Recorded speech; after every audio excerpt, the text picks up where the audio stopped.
Welcome to our Momentum Investments Global Citizen Masterclass. I am Francois Lombard, Head of Investment Distribution at Momentum. We hope that you find today's discussions insightful and helpful. Just a few housekeeping rules. We applied for continuous professional development, or CPD points, as it's more commonly known as. It is important to please watch the full session and add your ID number to the CPD session so we can verify your attendance. You may also view this event on the platform at any time until the end of May and still receive your CPD points.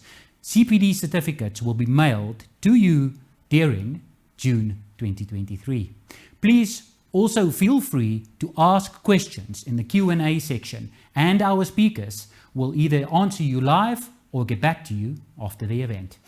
You will also find more information about our speakers under the Speakers tab on the top menu bar if you scroll down. And you can download or view the PDF presentations. I hope that you engage with today's speakers and enjoy the event.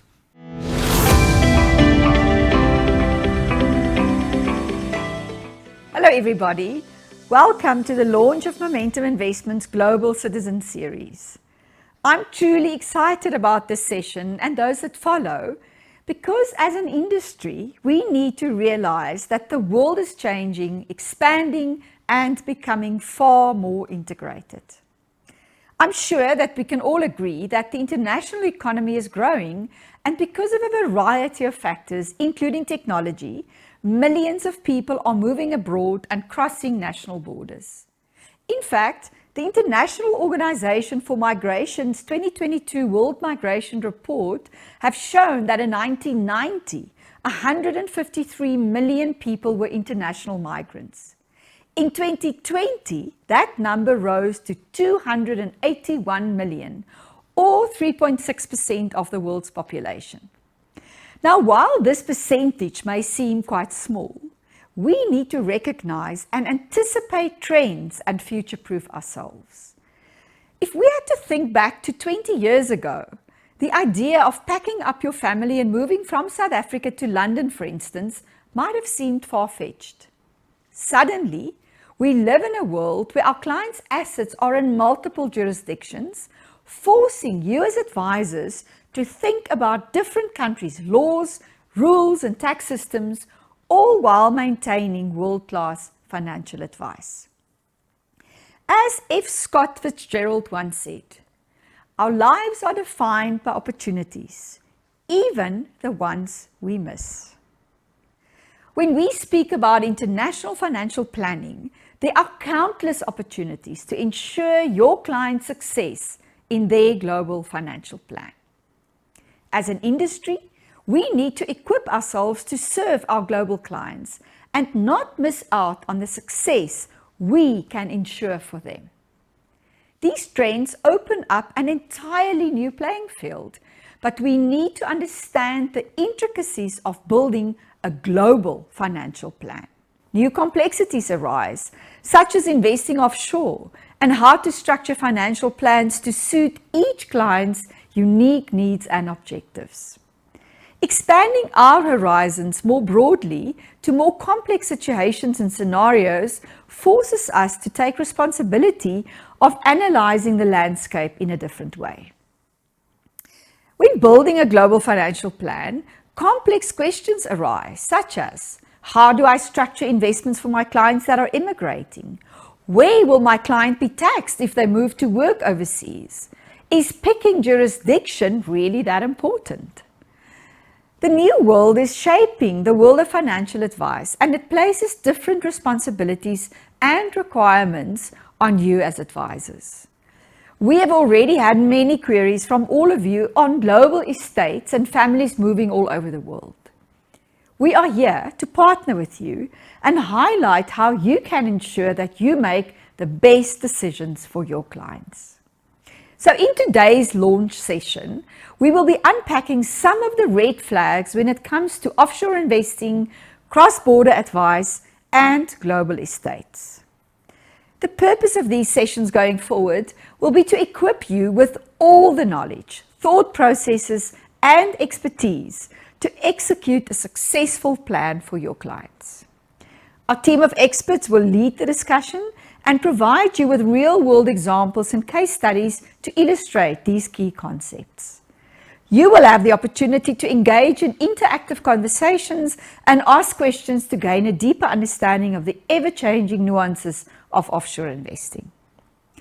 As financial advisors, you can now structure global financial plans for your clients while sticking to the fundamentals of advice, walking the journey with your clients and coaching them through turbulent or uncertain times. What a great opportunity for you to specialize and to differentiate yourself. The principles of helping your clients build a great financial plan and achieve their goals are the same. The horizons are just much broader.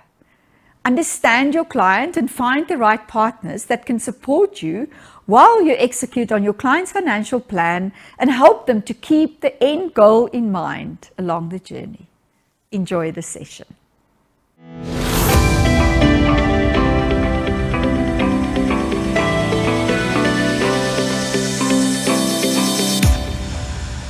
First up, Eugene Taljaard, Momentum Wealth International Regional Manager in Johannesburg, who will do a brief overview on the global citizen discussions and raise a few important red flags for financial advisors to consider when doing cross-border financial planning.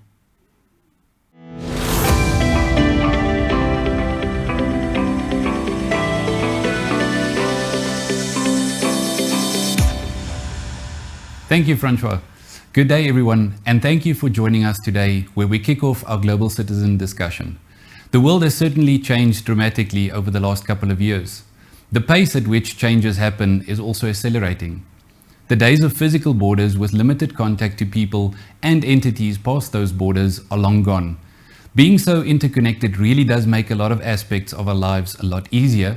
However, for financial advisors, it can either be a blessing or a curse. Clients have information available at their fingertips, and this information can often cause uncertainty and confusion. As financial advisors, you need to navigate this overwhelming stream of information and keep clients focused on their end goal.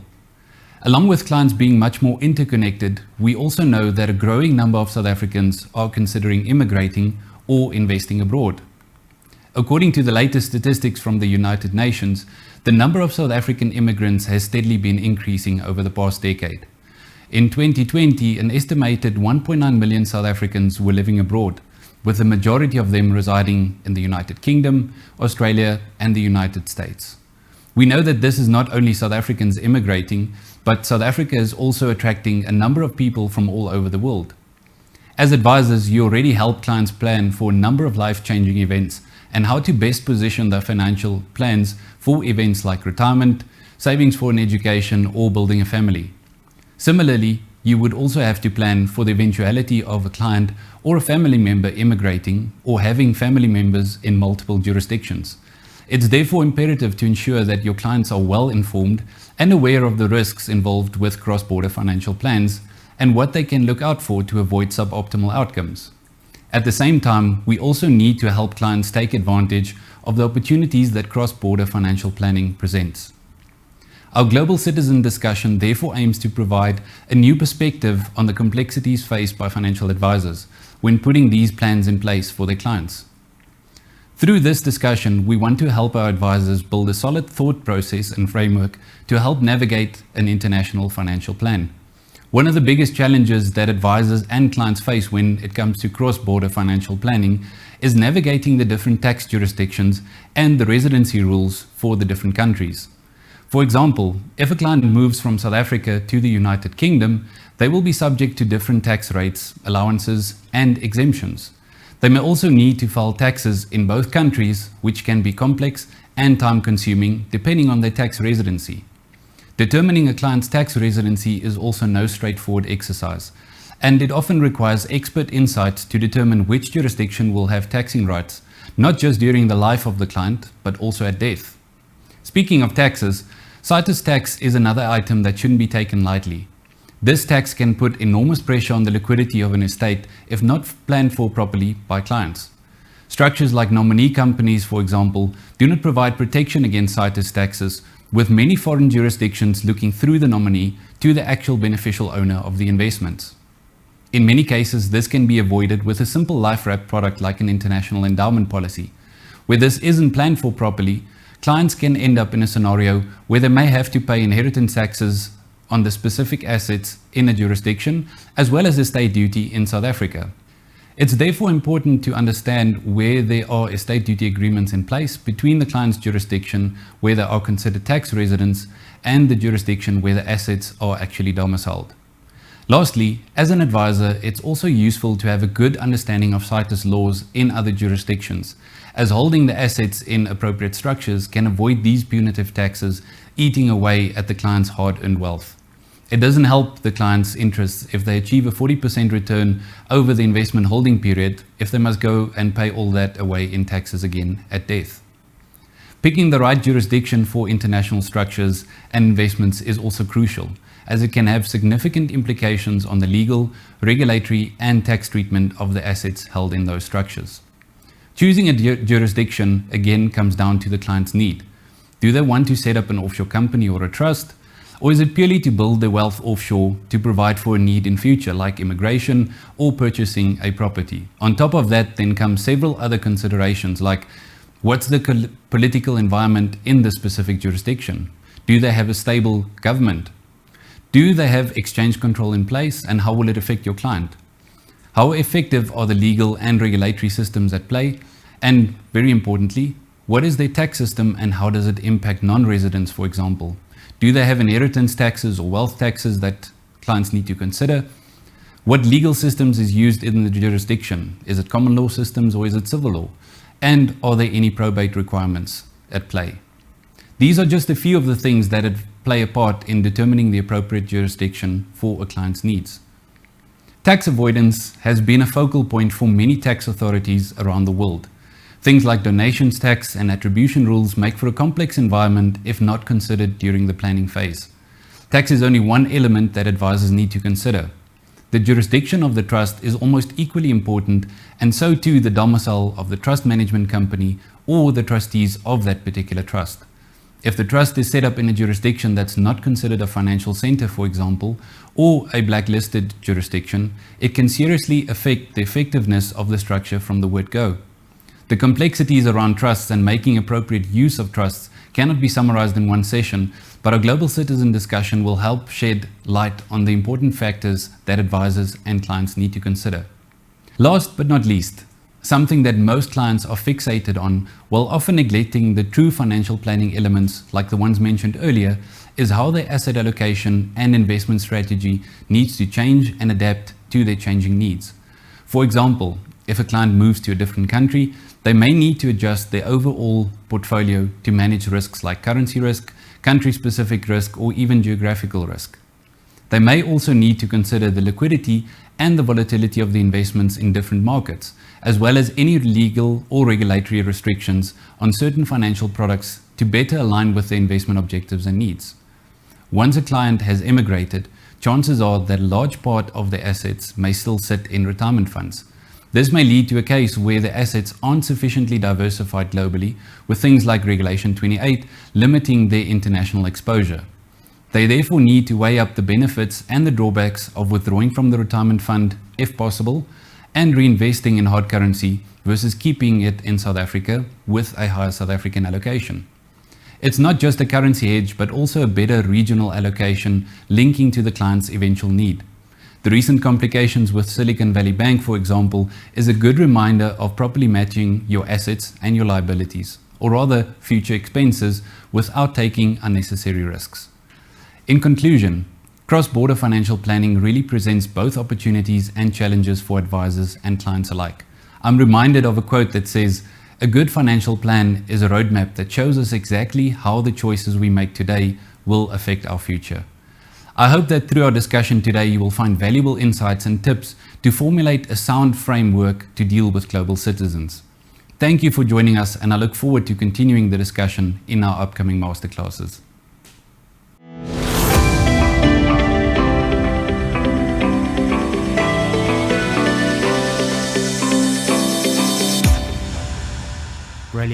Thank you for setting the scene for us, Eugene. Next up, Robert Rhodes, MD of Momentum Wealth International, and Dumal Gungaram, Business Development Manager for Momentum Wealth International. Robert, situated in Guernsey, and Dumal in Australia, has got some very interesting perspectives. They will discuss important considerations for advisors when dealing with international clients and why jurisdictions play such an important role for their business and their clients.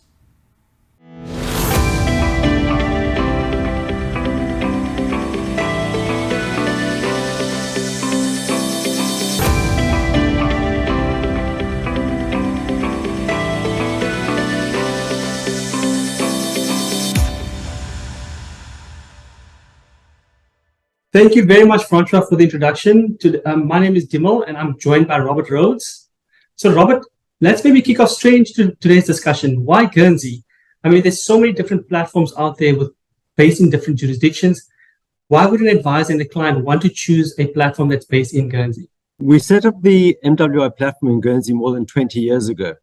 And the MWI platform powers our investment and insurance products, which are designed to meet the needs of both South African and expat investors.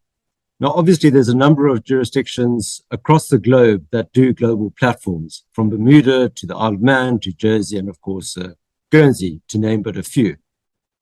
We find Guernsey a good place to do business. It's geographically convenient, situated in the middle of the English Channel. It's just a short flight from London. It's in the same time zone as South Africa, and it's English speaking. It's a very stable and secure environment with a very well-established financial services sector, from investment management to banking to insurance.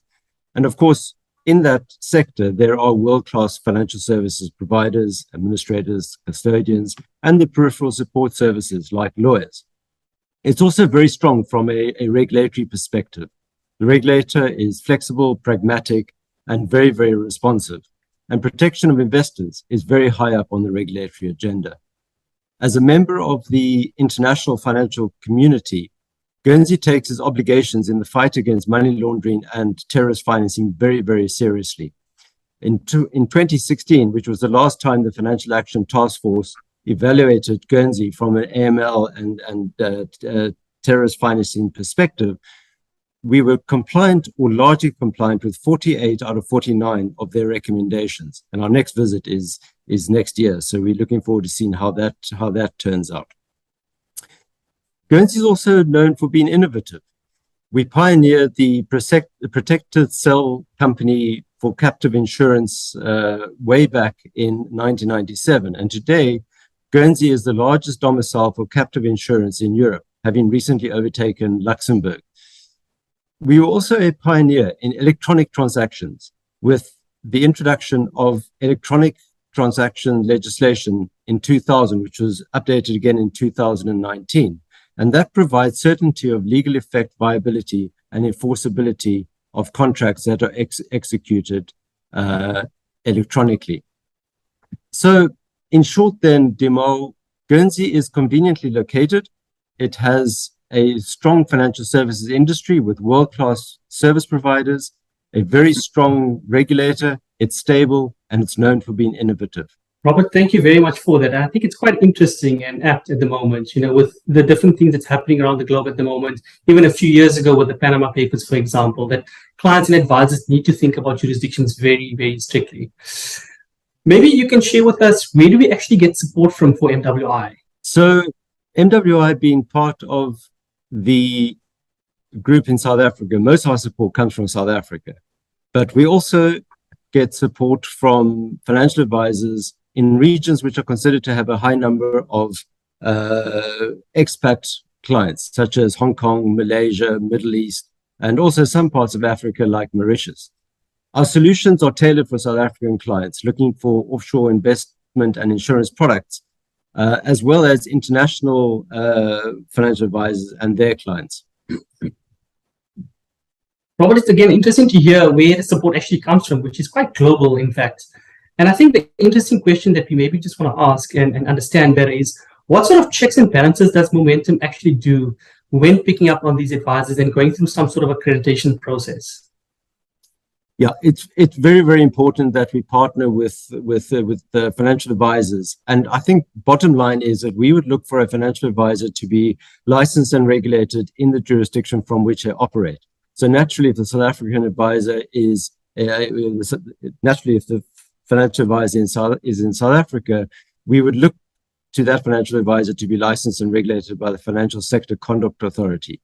Similarly, if they're in the UK, the Financial Conduct Authority there, or for example, in Hong Kong, the Securities and Futures Commission or the Insurance Authority. Dimol, those were great questions. You work with our expat supporters, and maybe you could share some of the potential complexities that you've come across in those advisors providing cross-border advice. Yes, Robert, I mean, in terms of the environment that I operate in, as you know, we're dealing with advisors in multiple jurisdictions.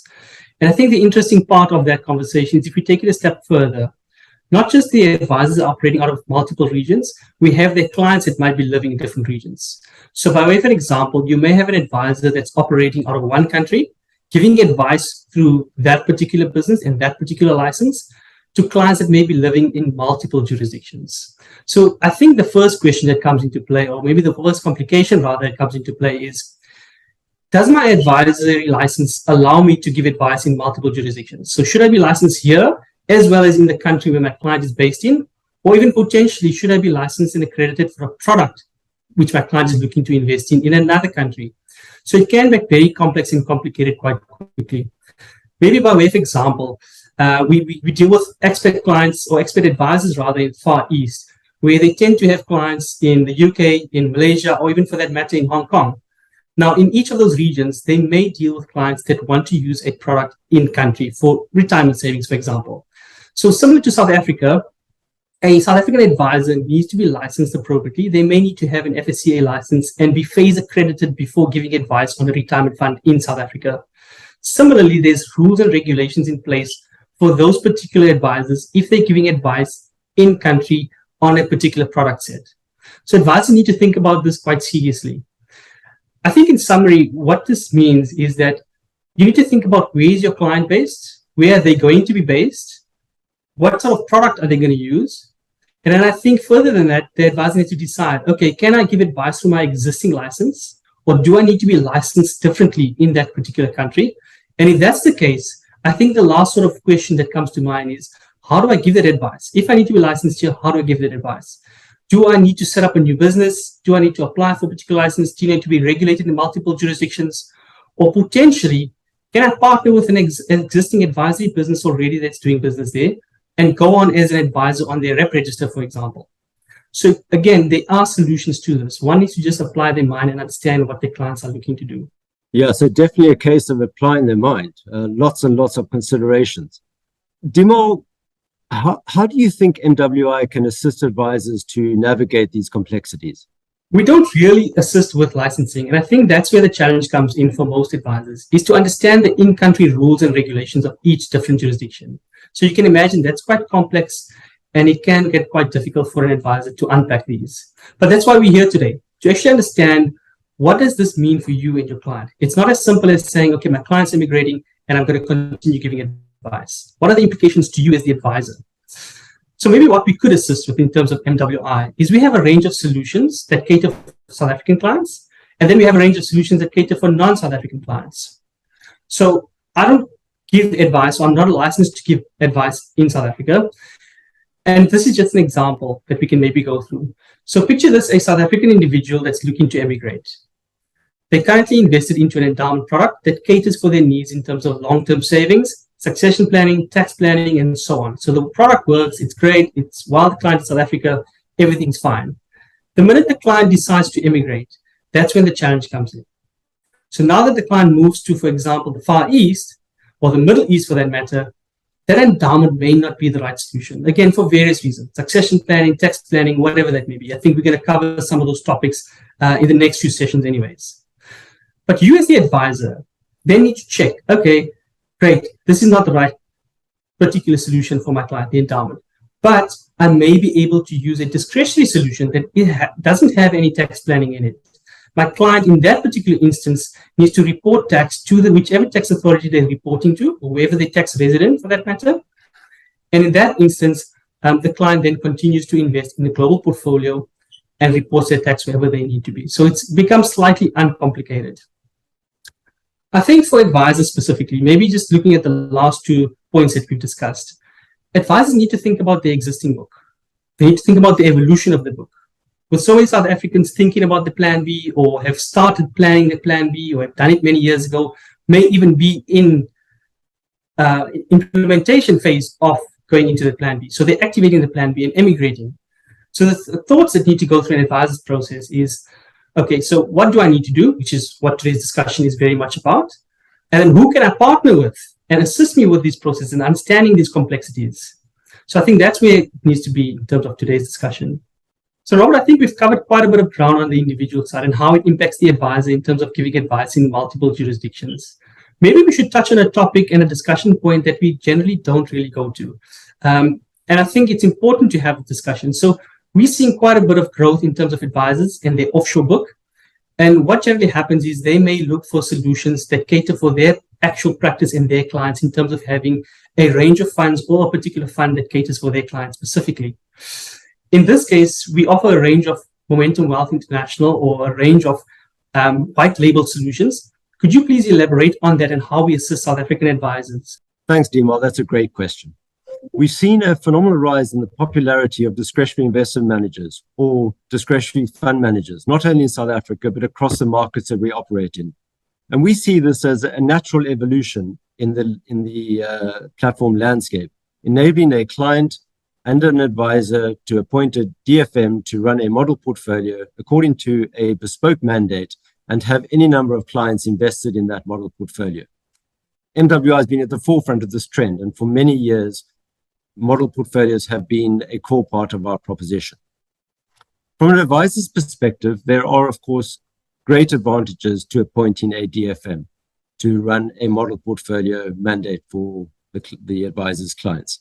The advisor is free then to focus on holistic financial planning activities and spending more time on generating or creating a strong relationship with clients and, of course, finding new clients. However, from an investment management perspective, running investment strategies through a platform can be cumbersome, especially if that DFM needs to run the same models on a number of different platforms. The integration between the DFM portfolio management system and the platform is often very clunky and manual, and for that read slow and error prone. But we definitely accept that there is a place for model portfolios, and this will remain a key part of MWI's proposition. But apart from these process inefficiencies, there are some important disadvantages to model portfolios. And we see the main disadvantage being that the investor in the model portfolio, every time the portfolio manager or DFM rebalances that model portfolio, that investor is potentially subject to a tax event. To solve this, we have seen advisors convert their model portfolios into unitized fund solutions. And to facilitate this trend, we set up in the early 2000s the Momentum Mutual Fund ICC in Guernsey, which is an umbrella structure which enables a financial advisor to easily set up a bespoke fund for their clients. If the financial advisor has the right license, of course, the financial advisor can manage the assets in that portfolio, or they can appoint a third-party investment manager to manage their assets. Of course, it is more expensive to run a portfolio in a fund rather than a model portfolio format. But we believe that there are important sleep well at night benefits from knowing that your client is invested in a regulated fund that's managed according to your mandate, that's overseen by a professional board of directors and is subject to an annual audit. But from an investment management perspective, it is also far more efficient. And the types of assets that can be included in a fund are often far broader than the type of assets that can be included in a model portfolio on a platform. And of course, there are important tax advantages. Every time that the discretionary fund manager places a trade in that fund, the underlying investor is not subject to any tax event. That tax event only happens potentially when the client exits the fund. So I guess the bottom line is that MWI really does offer a one-stop shop Not only do we operate a platform with investment and insurance products for South African clients and financial advisors, but also expat clients and financial advisors.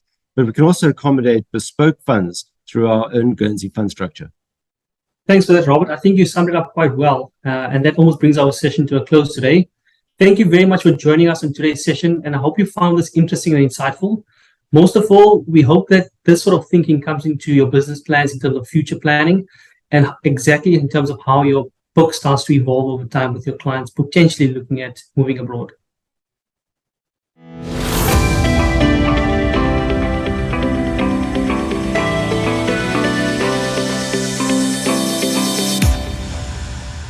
That was very insightful. Madeleine Schubert will now give us an overview of the tax implications that financial advisors need to consider when dealing with a global citizen and what to look out for from a tax perspective.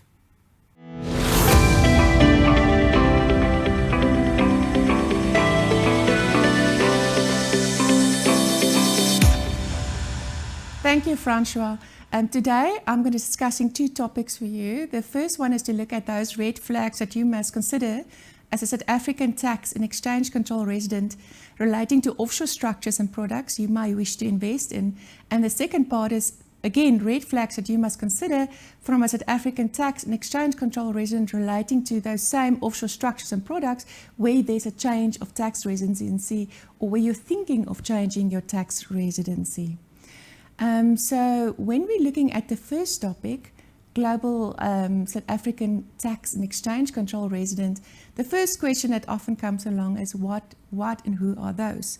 Now, a South African tax and exchange control resident is basically somebody that's a tax resident in South Africa.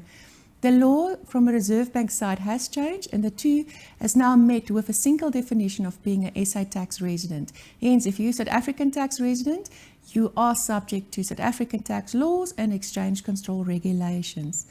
Now, when you're looking at offshore structures, the first thing that you must consider is that because you are subject to these laws, some of the international structures or where you've got structures and you want to change structures may need careful consideration, and one can't just do stuff without considering the exchange control and tax implication affecting you. So from an exchange control perspective, there are cases where people actually get penalties where they've got existing offshore structures and there's asset swaps, for example, because those need prior approval from the South African Reserve Bank. South African residents often also look at offshore structures specifically from a family context for safety against political and economic conditions in South Africa. To ensure that fund and monies are kept safe, we will typically look at offshore structures, which will incorporate your multifamily legacy structures, which is an offshore trust and company, either both or just the one. So those same structures also lend towards business structures where you can mix an offshore company with a legacy structure where you do offshore trade and the profits then goes ultimately to an offshore trust where those can be invested by your financial advisor. So when we look at these offshore structures, there is so much to consider, but probably the most important is what structure will you be using and what is the funding mechanism that you're going to be using to fund that structure. So the first one that's gained popularity recently is your offshore pension fund trust. Now these are funded by a pension premium. Now as it is a premium, the assets that you contribute to this fund moves off your balance sheet, which means that on death there's no estate duty and there's potentially no capital gains tax, as the asset no longer sits on your balance sheet. So from a pension premium contribution is actually a great product. However, one must be careful because SARS has recently issued their interpretation note on this product where they add their interpretation of the Income Tax Act, and that depends then on the nature of the pension fund trust you use and whether you fulfill of the tax implications attached by SARS. So if you go that route, careful consideration is important. The next offshore product, which is very popular, especially in the financial investment space, is your offshore endowments. Now, offshore endowments, there's two types. Most South African providers will only use and promote, and they're only legally entitled to, as far as I'm aware, regulated products, which means it's endowment policies that's issued in terms of South African long-term life insurance legislation. That means that whilst the fund sits in that policy, it's taxed according to a fund principle, and SARS will receive taxes from the policy or the insurance house on a regular basis. And for the investor, it's great because normally those rates are lower than those that you will have in your own name directly. Now, unregulated products are also provided by life insurance companies, but these are foreign life insurance companies, and their policies are regulated in terms of their legislation. In these cases, those funds that sits in the policy, again, the premium will take it off your balance sheet. It will go into the premium, but it's not taxed whilst it's in the policy. However, on redemption of that policy, there will be a capital gains tax event, which is not the case in a regulated policy for the investor at that point of time. So one must consider both options and get professional advice when you consider those. If you look offshore and you will start looking at companies or foundations, now the funding mechanism there is typically equity funding, which means you subscribe for shares. Now one must be very careful when we go offshore equity funding structures, as there is a lot of tax avoidance provisions in the Income Tax Act that can bite you. Probably the most famous is if it's an offshore, if it's a foreign company and you own more than 50% equity shares in that company, then you're subject to what they call controlled foreign company legislation. The controlled foreign company legislation basically has the impact of imputing tax from the company according to your shareholding back into your income tax computation in South Africa. In other words, you pay tax on a foreign income. Now, there is an exemption for that, and that's what we call a foreign establishment. Unfortunately, one other asset provider recently got their fingers burned as the foreign business establishment exemption dispute against SARS failed, and they had to pay a substantial amount of monies towards SARS. Just another variation, a foundation. A foundation is not so well familiar for South Africans, mainly because it's seen as a company. However, it's a hybrid between a foundation and a trust. So a foundation is a very unique structure. It's very commonly used in what we call civil law countries, Europe mainly, as it's more aligned for the legislation. From a South African perspective, we will see a foundation as a company, and it has similar tax consequences to it. Then currently there's also obviously unit trusts, but closed unit trust specifically. So there is a popularity that's picking up where people create an offshore trust, which is a trust with unit trust. So it's trust deed provided the client or the establisher subscribe for a unit trust. It's not an open trust to the public, so it's not subject to all the legislation requirements needed. So because it's a unit, it can't be a share, it's also not debt, hence it falls basically through the gaps from the current tax avoidance legislation. And one must just consider, again, it is complicated, and one must be very careful and get a right legal tax opinion to support your structure, depending on which way you're going to go. So if we now look at what are the tax risks with these funding mechanisms from an SA tax perspective, there are various tax risks. So the first one is obviously our pension fund trust, back to number one. So here SARS will say Section 7.1 of the income tax is applicable. Now Section 7.1, all it does is to say is where you have an asset that's held by somebody else, and that asset then accrue income or capital gains, because there's always a CGT matched to it, that income should actually be taxed in your name. So Section 7.1 is saying when you made this pension contribution to the pension fund trust, the pension fund trustees invest the funds, but it's actually for your benefit. Hence, there's an income tax liability that needs to be attributed back to you. Now, again, this is SARS viewpoint, and one can argue against it. What is quite a relief is that when the contribution is made, there was also a fear that because it moves off your balance sheet, this asset that goes into the fund, there's a donations tax implication because the asset is no longer on your balance sheet. However, there is an argument against that, and SARS has confirmed it, that because you get a right to a future income stream, that it can't be a donation. There's a quid pro quo for that. Hence, there is still a right sitting onto your balance sheet. And for that reason, it's SARS' view that from an estate duty point of view, that right will form part of your estate for estate duty purposes. Although, again, there's contra-arguments against that. It really depends on the nature of that specific pension fund trust. So when we look at premiums to life insurance products, regulated and unregulated, so the two of them works opposites. So if we talk regulated endowment policy, South African life insurance policies, they fall outside the capital gains tax net, although they pay capital gains tax within the policy itself. But from the investor perspective, you don't pay capital gains tax when that policy redeems. And on death, that asset is a deemed asset for your estate, so there will unfortunately be estate duty on death. On an unregulated policy, the opposite applies. So in an unregulated policy, on redemption, on death, there's a capital gains tax event, but for estate duty, you will get out of the estate duty net. So they work slightly different. When we deal with loans or preference shares or funding to a trust or company, the moment we talk debt and a preference share, obviously depending on its rights and obligations attached to it, would most of the time take the nature of a debt, although depending again on the rights, it could be seen as equity. If it's seen as debt, one will look towards a lot of well-known tax avoidance rules, specifically the transfer pricing rules in Section 31. In short, they want you to raise a market-related interest rate.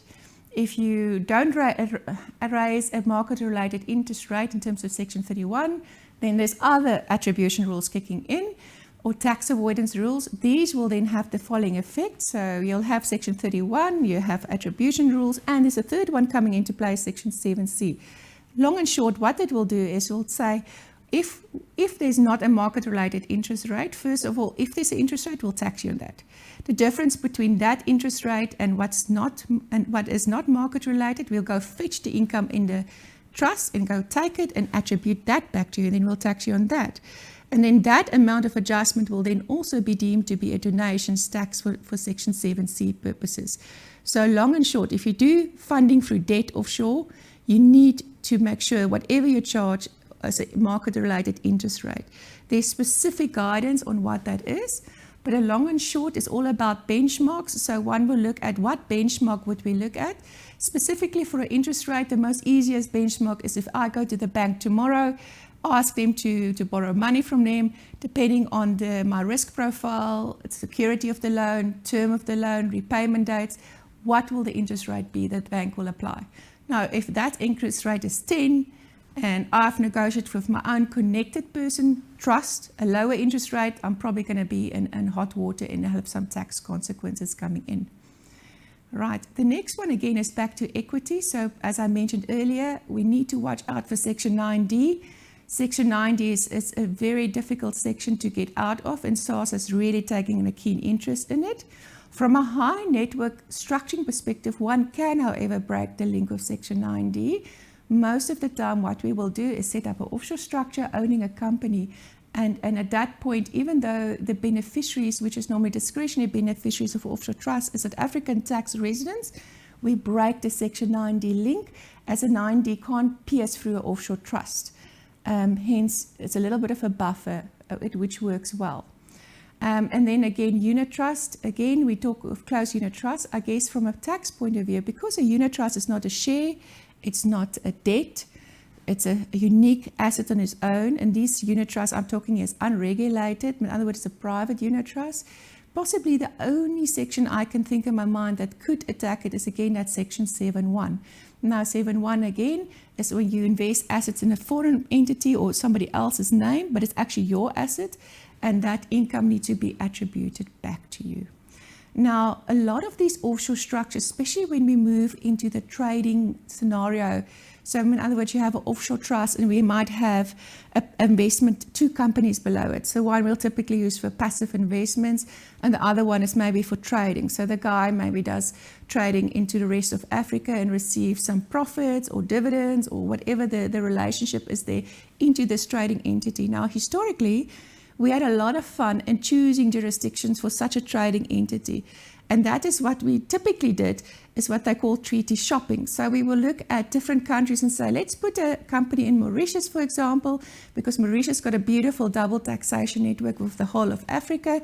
And if we use that as the intermediary, the dividends tax maybe from one country to the other will reduce, and it will save ultimately tax. So with effect from 23rd of January this year, we've received a president from the OECD, And the OECD is basically the global organization that drives tax policy globally. Now, all countries, including South Africa, have subscribed to something called the BEPS. Now, BEPS means base erosion profit shifting, and there's a lot of action grounds that all countries agree to implement to avoid tax avoidance. Now, the long and short of all of this is one of the action grounds resulted in an instrument. Now, that instrument is called the Multilateral Convention to Implement Tax Treaty-Related Relief, or short MLI. So this instrument, what it does is that this instrument, when it's applicable, overrides the DTA benefits. So for South Africa, basically it means that most of our double tax agreements with other South Africans is now subject to this instrument, and it's now referred to as a covered tax agreement. So where before I could just quickly look at jurisdiction A and B to choose a trade relationship between parties, I need now to consider an extra step. Now that extra step can really bite you, because if you think you're going to have a benefit of withholding tax on a dividend, for example, the MLA can kick you out of the playground. What makes it very scary, though, is the one thing that South Africa agree as part of this instrument is to say, if one of your principal purpose of doing an international structure and using international agreements is tax avoidance, it's immediately applicable. So it doesn't even have to be the sole or main as other tax avoidance legislation. It's got to be just a principal test, and that's really dangerous because it will affect offshore structuring quite a bit. Now, the last one that one must just look at also from a reserve bank is our loop structures. These have become regulated and is allowable in South Africa. SARS has slightly kicked back since it's been introduced. However, recent loop structure has shown us once we make the Reserve Bank happy that the rights are commercially justified attached to a loop, we tend to get those now through. So if you want to go that route, just legal advice is very, very important. So now if you're already a South African tax resident and you want to leave South Africa to go live in Portugal, America, New Zealand, name it, the world's your oyster, then there is tax consequences that's going to affect you. Now, one must be very careful. If you've got a simple balance sheet and you're young and you only have cash, maybe it's not so bad. You can pretty much go anywhere in the world, provided you've got your residency permits or your passports ready, you'll be fine. But when you're in a situation where have already accumulated substantial assets in South Africa or offshore structures, you've got to be very careful when you enter another jurisdictions. So from a South African point of view, any asset that you hold will have a tax consequence. There are exemptions. So our Section 9(8) of the Income Tax Act will say there's a deemed capital gains tax event for you. And possibly there might be a complication with regarding to trust and companies. Now, if you have, for example, a trust and a company in South Africa, you leave South Africa, you pay your exit tax for CGT, but you remain to be a trustee or director of that company. By consequences, you could migrate those two entities as well, which can really bite you in both instances. So from a cash flow perspective, it's also important because when you do immigration from South Africa, you need to disclose all your assets and liabilities. So SARS, before you get your immigration PIN, it's nothing more than a cash flow exercise. They actually want you to show each asset that's on your balance sheet at that point of time. And often they'll ask you for proof of purchase consideration. So if you put stuff down like furniture, for example, they can reject your immigration PIN if you can't show receipts for all the furniture that you bought over a period of life. And it is very sad, but it's one of those truths. So when you do immigrations, for example, from a cash flow perspective, be careful what you put in, but be as honest as you can be, because non-disclosure is also not a good position to be. So with companies, shareholding in companies, there's a lot of complications, and specifically when that company holds a fixed property in South Africa. Now, prior to some changes, a company that holds fixed property in South Africa were exempt from the deemed CGT event on immigration. However, SARS has a few years ago changed the legislation, and with that, immigration to shareholding in a company that owns property now triggers a capital gain. But what the reality, however, is this is one of the exceptions where this same company will stay in a South African tax net, where generally all other type of assets that's triggered a CGT event goes outside the tax net. For example, if you own shares in the stock exchange, immigration will treat a CGT event on those shares in the JSE, and that's it. Once you're a non-resident, you won't pay tax on capital gains tax on those shares listed on a JSE.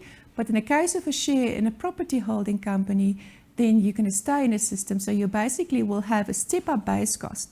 But if you now subsequently sell the companies or the property out of the company to a potential purchasers, you will pay capital gains tax at the company rate in South Africa, and you won't get in the benefit of your step-up base cost at the share level. Hence, if you don't do your future selling planning properly, you could end up paying double tax unintended to. So careful planning is quite important in those cases.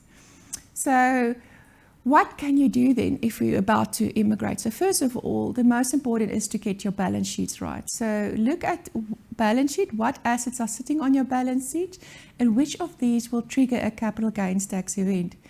Even though some of them might not trigger a capital gains tax event, you might choose to trigger a capital gains tax event, because if you go into another jurisdiction where they don't recognize a step-up base cost at market value of date of entry, you might find that you're going to burn your fingers at some point of time. So what I'm saying is here, so even though you have a deemed CGT event on assets, whether they're exempt or not for immigration, often you're better off when you go into the new country to actually realize the actual capital gains tax, pay your CGT, but get up a real step-up base cost.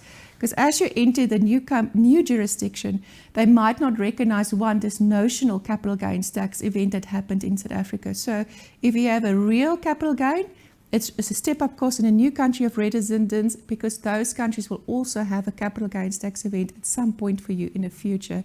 So you got to just look at South Africa side, you also got to look at the country of where you entry into.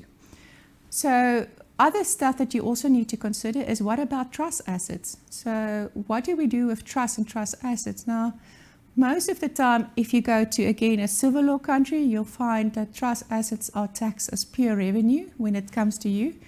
And you will be in a very bad position, actually, from a South African perspective, because if you apply South African tax laws to a distribution to a non-resident, any income at the moment can still flow through, but there's legislation lying on the table where they want to trap that at a corporate of the tax rate in the trust.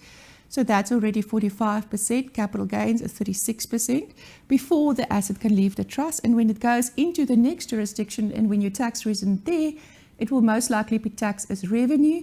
So you can imagine if they add another 45 or 30 or whatever rate there, you probably lose the whole distribution just in taxes. So for a lot of cases, one must maybe consider looking at terminating trusts if the subsequent consequences might bite you more than that is needed. Same with indirect ownership in companies.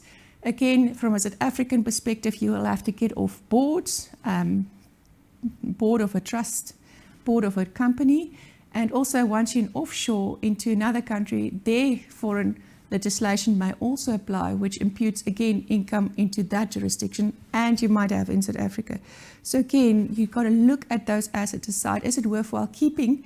And if you're going to keep it, what is the best structure from a new perspective, and what's the implications from a South African perspective? So when we exit South Africa, it's important that you understand those offshore investments, and specifically what is the income tax implications that can hold for you in South Africa, but also in a new country of jurisdiction. So typically from South Africa endowment structures, there could be a negative tax implication in a foreign jurisdiction. So a South African endowment is geared for South African legislation, gives you lower tax rates from a South African perspective.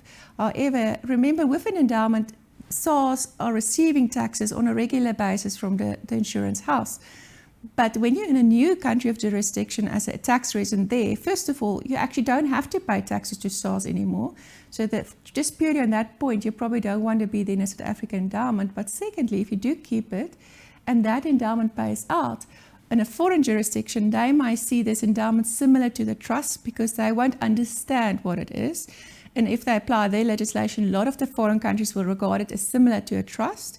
And the consequence is that you will then end up paying tax on the proceeds from that endowment structure, even though if you were in South Africa, that subsequent payments phase would have exempt you from a capital gains perspective. So you need to consider whether a South African endowment will help you in a foreign jurisdiction. You might have to change the investment strategy there. Same from South African trusts and companies. Important thing is here what we call control, effective management and control in distributions is 2 legs. So if you sit on the board of either of them, you should get off. For example, if you're in a trust and as a trustee and you go to Australia, you immediately, just by that fact, pull in that trust as tax resident in Australia, which means a trust is potentially taxable in South Africa and Australia, so that's not a situation you want to be in. Similar with companies, you can pull out a South African company through you being maybe the sole director of a company as a resident into a new country, which means you exit as a company, you immigrate the company from South Africa, which has huge tax implications for you. For example, the company is deemed to sell every asset it owns at a market value, and it's got a deemed dividend event at that point of time. Hence, it can really bite you. So plan carefully. So very important, I've mentioned it before, when we exit South Africa, what's happening from a CGT, the Section 9H perspective, is all notional. It's not real. Tax is a lot about notional stuff and not real. So when we enter into another jurisdiction, they might not respect our tax laws. In other words, they might not acknowledge that this notional event has created a new base cost for you in a new country of tax residency. So in a new country of tax residency, they would only recognize the actual cost. So when you bought the house for R1 million, not when it's now worth 3 million rand, and you potentially paid, it's a bad example because it's a house, you paid potentially, let's call it shares. So you bought the shares for R1 million, it's worth 3 million, and you pay now a capital gains tax on it 2 million. So the new country of jurisdiction may not realize or acknowledge the 3 million as a new cost, even though you pay tax in South Africa, that they may hold you back to the historic cost. So one day when you sell that asset as a tax resident in a new country, they will keep you from the historic costs to the current market value that can be more than 3 million rand at that point. So you can end up picking up a huge subsequent tax liability in a new country of residence. So for a lot of strategies for entering into new jurisdiction might be to realize actual costs for going into that jurisdiction. Again, exchange control is important to note. When we exit tax, we exit exchange control. Once you exit the system from an exchange control perspective, you're basically free to reinvest back into South Africa. And there's something that historically we had called block accounts. Those all been removed about 2 years ago. So the position is quite friendly. So once you come back as a non-resident, you can bring money back and remove it out quite freely. But obviously you will note on SARS as you exit what assets were still remaining on your balance sheet in South Africa. It's part of the process. So lastly then, what is the tax residency for the board appointments? I've already discussed it, and one must be very, very careful. You may need to appoint other professional firms or somebody to take up a directorship. However, if it's a trading company, you might not be in luck.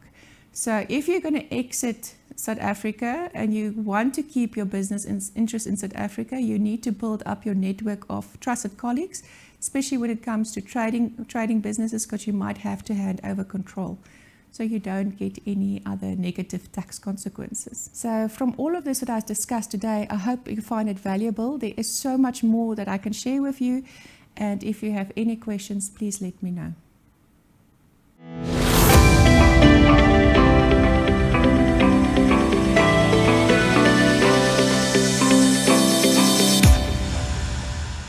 Thank you for helping us understand some of the more nuanced tax implications that a financial advisor deals with every day.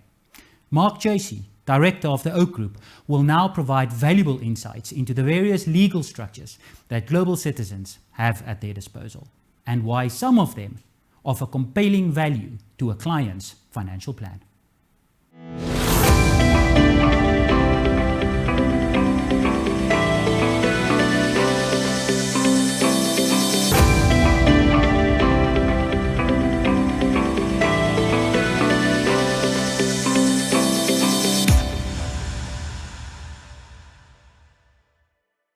Good morning and welcome to our discussion. Welcome, Mark.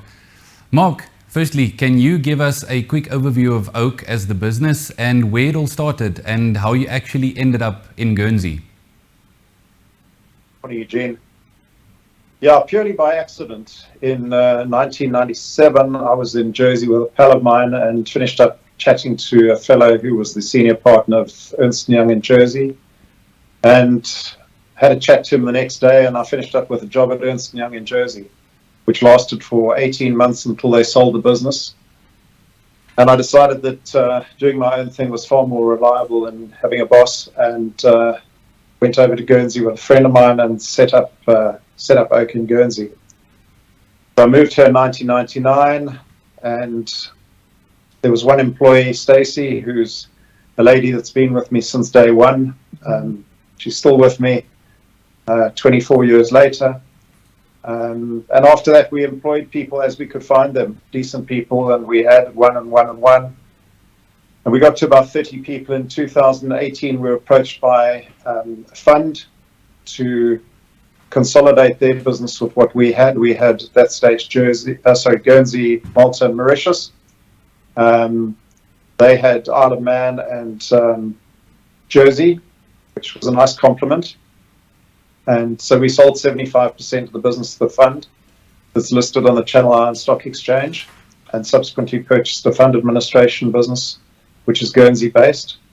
All the businesses were then converted to the name of Oak, and today we're about 230 people around the world. Thank you very much for that overview, Mark. Now we know that trusts have long been a vital element in a financial planner's arsenal, especially when it comes to estate planning. Can you perhaps elaborate a bit on the background to trusts and what started them in the first place? Well, trusts go back sort of to the Middle Ages, when the knights were going off to war on their campaigns, and they had their family sitting at home, and they generally had a henchman that looked after the family while they were away. And the knight would say to his henchman, "I'm going to leave you the assets to look after for the benefit of my family. If I don't come back, this is what I want to happen." And that's how trusts originally started. And over the years, they've developed subsequent to that, to what we have today in numerous jurisdictions. Thank you for that, Mark. It's obviously interesting to see how trusts have changed throughout the years. Now, you mentioned earlier that you've spent quite a lot of time with the business, in excess of 30 years. So where are your offices based, and can you perhaps give us some examples of the clients that you've assisted throughout the years? Certainly, Eugene. Our offices, as I said earlier, are based in Isle of Man, Jersey, Guernsey, and Mauritius. Malta office, which we had, we closed down, and we moved all the back office that we were doing there down to Mauritius. The Jersey operation does funds and trusts. Our Guernsey office funds and trusts. Mauritius, we have the ability to do funds and trusts. We've done very little funds work there. Types of clients we've dealt with are varied. Initially, when we started the business, most of our clients were South African. We then developed the business into Zimbabwe, Kenya, East Africa, and the Zim business was really interesting in the old days.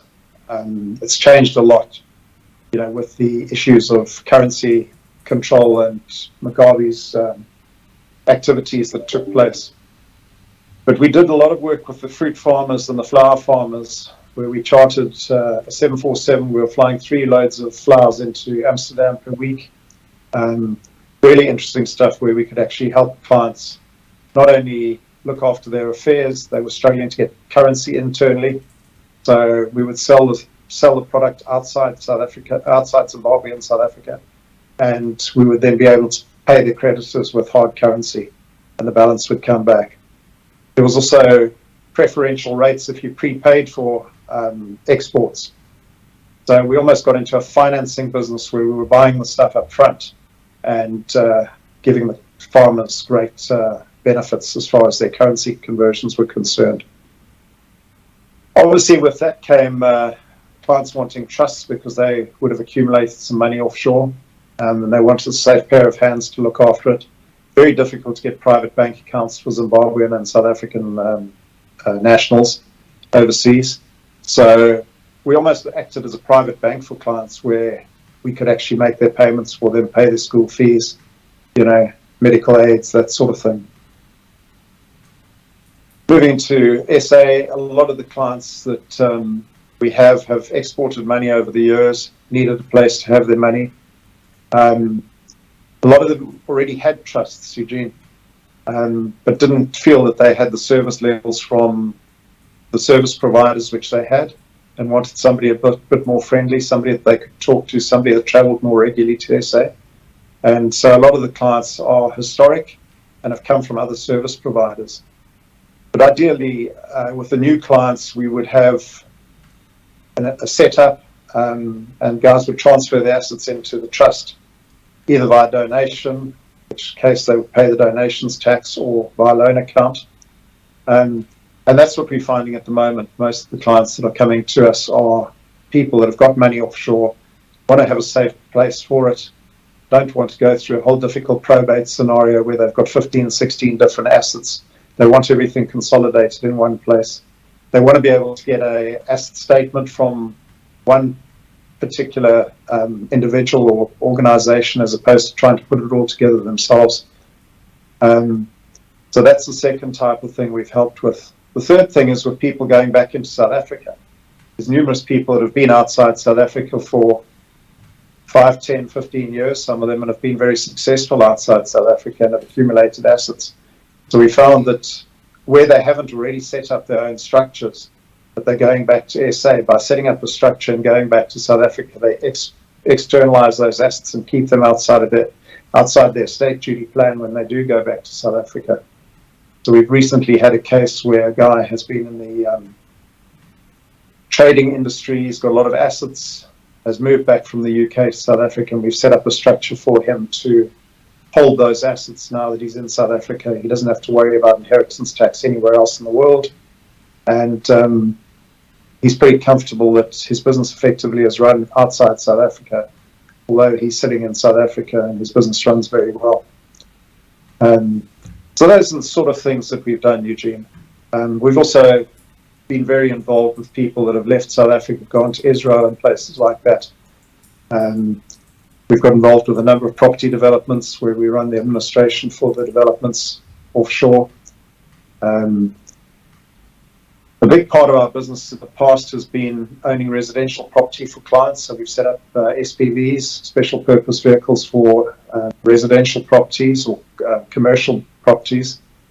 They were pretty effective when people wanted a bolt hole and they thought about going to the UK, but with the ATED charges, which is a tax which the British HMRC, the tax office in the UK, implemented, which is called the annual tax on envelope dwellings. If you've got a property in a corporate structure and you utilize the property yourself, you get charged this ATED charge on an annual basis, which has made it less attractive to hold residential properties for your own use in a corporate structure. So we still do hold a lot of residential property in companies and SPVs for individuals, but it's far less than it was in the past. Thank you, Mark. You've mentioned quite a few things that really show the value of trust, but also some drawbacks to structures that don't really fit well. Now, from a practical perspective, what are the glaring parts that clients or advisors often miss when deciding to set up an international trust? Not getting the right tax advice up front. We will not take on a structure now unless we've got proper professional tax advice.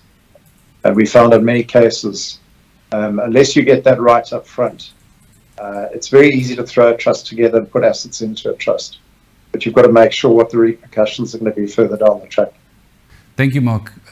Now, international trusts do have some very key differences to trusts in South Africa specifically. Can you perhaps explain the different parts of a trust, maybe starting with the settler, the trustee, the beneficiary, the protector, and those sorts of things? Sure. Well, settler is the person that puts the money into the trust. So he's saying to the trustees, I've got this pot of cash. I want to divest myself of these assets. and he gives those to the trustees to look after for the benefit of the beneficiaries. So a trust would be set up, and generally you would have a letter of wishes which would instruct or advise the trustees as to what you wished to happen in the event of certain things happening, like death of the settler, death of the settler's wife, or death of the kids, or the whole lot of them. So in many cases, you'll find that the settler says that if anything happens to me, it must go to my wife. If anything happens to if anything happens to myself and my wife, the assets sort of go to the kids, and to be split 50-50 between the two kids. You know, if one of the kids predeceases us, it would go to their specie or their kids.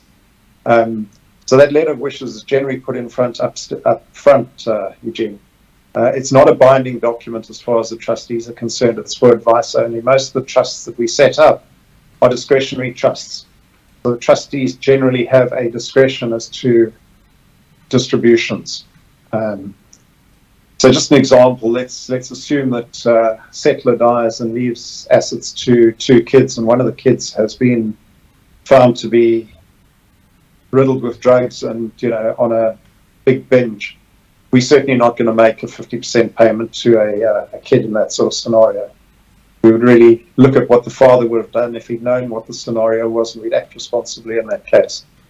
So these are things that are out of the ordinary. You know, it's not something normally we would follow the letter of wishes, as long as they were reasonable. And we're generally involved with helping with the writing of the letter of wishes up front. So we know what's in them, and we give advice at that stage. Beneficiaries, as I say, are the people that are going to benefit. So we always make sure that we've got a number of beneficiaries so that we don't finish with a trust with no beneficiaries. So it's generally, it runs through the sort of age group, father, wife, kids, grandkids. Sometimes charitable structures are put in place as beneficiaries in the event of, you know, families that don't have children, don't have other families. We have one which benefits the World Wildlife Society largely if anything happens to the husband and his wife. The protector is an interesting individual. He has a number of functions depending on what the settler wants him to do. So he could be involved in making investment decisions, changing trustees, making distributions. You know, there's a number of things, and we generally give them a shopping list. We give the settler a shopping list up front and say these are the things that a protector would normally be part of his activities. Which of these do you want? And some of them just drop away, but you'll generally have 4 or 5, and we'll have those in a schedule in the trustee, so that the protector would know exactly what his responsibilities were. Thank you, Mark. Now, you mentioned earlier that you have offices in various jurisdictions around the world. What would cause a client to pick a particular jurisdiction over another one, for example, to set up a trust? I think obviously the double taxation agreements are important. So we would look at, you know, what the structures, you know, similar to what I said earlier, we want the tax advice, and generally you'll find that the tax advice will guide you in a certain direction. A number of the jurisdictions are exactly the same, so it doesn't matter. But I think that one of the most important things with trusts is relationships. And firstly, relationships, and probably secondly, costs. Because unless you've got a relationship with the trustee, it's never going to be a success. So you really need to know your trustees. Your kids need to know the trustees, because if the folks aren't around, the trustees have got to know who to go and talk to and actually understand the family dynamics. And the second thing is obviously costs of these structures. A place like Mauritius is easier to find staff. Costs of staff are cheaper. Costs of property, etc., is cheaper. So a place like Mauritius, by default, is going to be cheaper than a place like Jersey, for argument's sake, which is a very expensive jurisdiction to work through. Thank you very much, Mark. Now, quite clearly, fees are a very important part of the consideration, especially the points you touched on, mentioning how the domicile of the trust can actually affect the fees the client ends up paying. Now, just before we finish off, if a client had to have a trust with a specific trust company or trustee, How difficult would it be for the clients to move those trusts, especially if the trust company or the new trustee sits in a different jurisdiction? Eugene, it's not a difficult thing. You would need to write to the existing trustee and say to them you wanted to move the trust to another jurisdiction or to another service provider. If you're moving to a different jurisdiction, we suggest that the law of the trust is changed to the jurisdiction where the new trustees are going to be based, because they'll generally know the legalities of that jurisdiction as opposed to other jurisdictions. So it's not a difficult thing to do. It can take some time. We found in a number of cases where we've tried to move trusts that it's been difficult from the perspective that the existing trustees haven't done what they're supposed to do in the past and haven't kept proper financial records, etc. And I'm dealing with something presently where we're moving a number of trusts for a portfolio of friends to ourselves, and we're having to change the jurisdiction of each of the trusts. But the trustees haven't in the past kept proper books and records. So it's a matter of almost them going back to inception of these trusts and recreating the work that they should have done in the past. Now, they've probably been really cheap in the past. The reality is they've never done the job properly.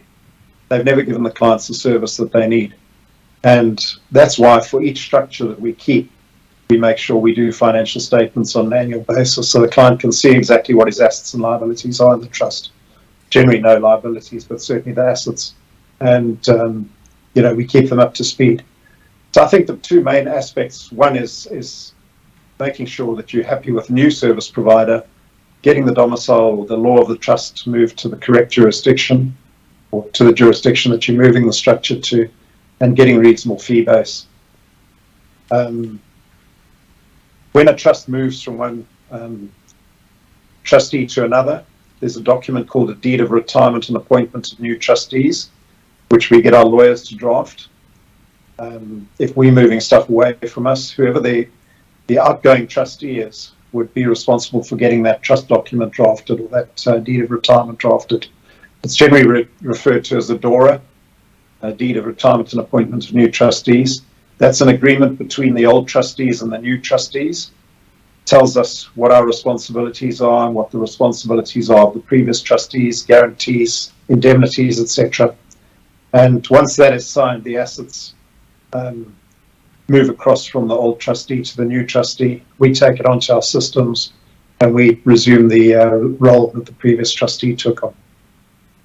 Thank you very much for your input and insights today, Mark. Quite clearly, there are a number of things advisors need to look out for.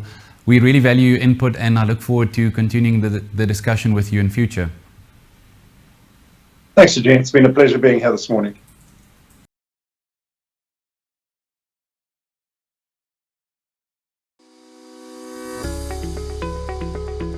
Think Tank is an event designed exclusively for investment professionals and institutional investors.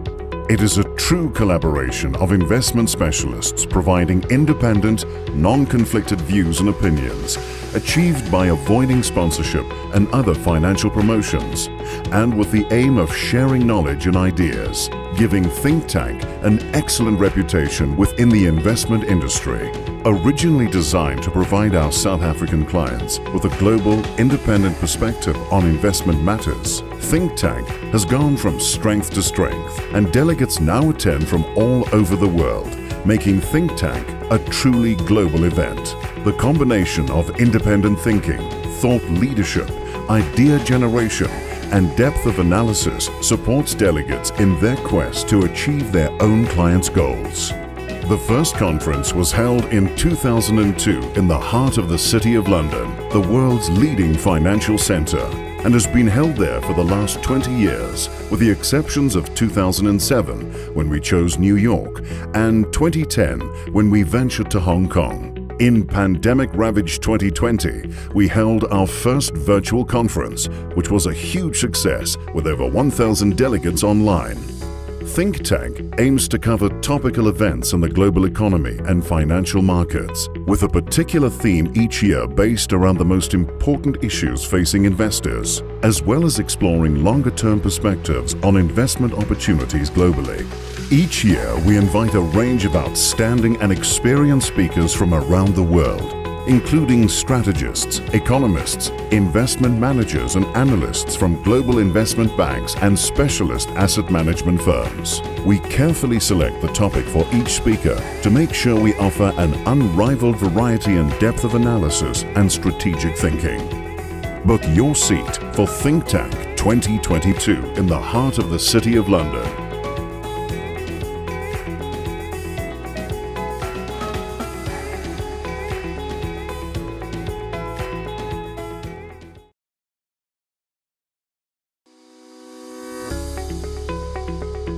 Think Tank is an event designed exclusively for investment professionals and institutional investors. It is a true collaboration of investment specialists providing independent, non-conflicted views and opinions, achieved by avoiding sponsorship and other financial promotions, and with the aim of sharing knowledge and ideas, giving Think Tank an excellent reputation within the investment industry. Originally designed to provide our South African clients with a global, independent perspective on investment matters, Think Tank has gone from strength to strength, and delegates now attend from all over the world, making Think Tank a truly global event. The combination of independent thinking, thought leadership, idea generation, and depth of analysis supports delegates in their quest to achieve their own clients' goals. The first conference was held in 2002 in the heart of the City of London, the world's leading financial centre, and has been held there for the last 20 years, with the exceptions of 2007, when we chose New York, and 2010, when we ventured to Hong Kong. In pandemic-ravaged 2020, we held our first virtual conference, which was a huge success with over 1,000 delegates online. Think Tank aims to cover topical events in the global economy and financial markets, with a particular theme each year based around the most important issues facing investors, as well as exploring longer-term perspectives on investment opportunities globally. Each year, we invite a range of outstanding and experienced speakers from around the world, including strategists, economists, investment managers and analysts from global investment banks and specialist asset management firms. We carefully select the topic for each speaker to make sure we offer an unrivaled variety and depth of analysis and strategic thinking. Book your seat for Think Tank 2022 in the heart of the City of London.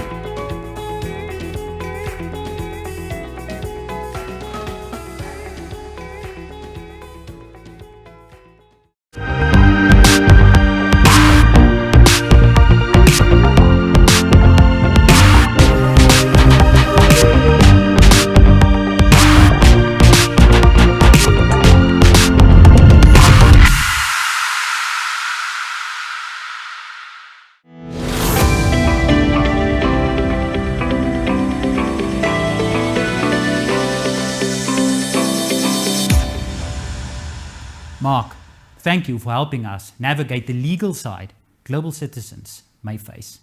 Next, Sharon Haman, Senior Legal Advisor with Momentum Distribution Services. Sharon will give us a practical view on the complexities of putting a global estate plan in place and what advisors can consider to add value to their clients' financial outcomes.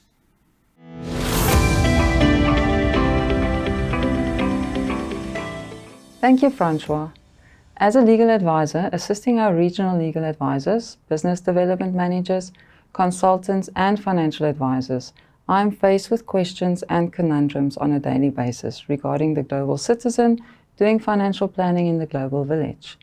International estate planning is becoming the norm rather than the exception, and as a result, it is our duty and obligation towards our clients to remain informed, to continuously upskill ourselves, and to build a reference base to consult whenever we are faced with those tricky questions.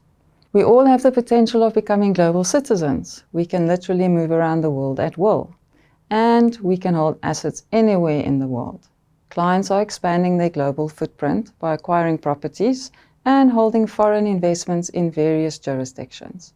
And they expect that the financial planning fraternity must advise them, no matter where and in which manner they choose to export their wealth. If nothing else, This MWI Global Citizen Initiative will show that financial planning and the landscape is anything but simple, and that there is no one size that fits all, no quick and easy solution, and that it's necessary to always have your thinking cap on. It is not necessarily my aim to teach you anything new today, but rather to show you that the complexities you might face when planning for this global citizen client.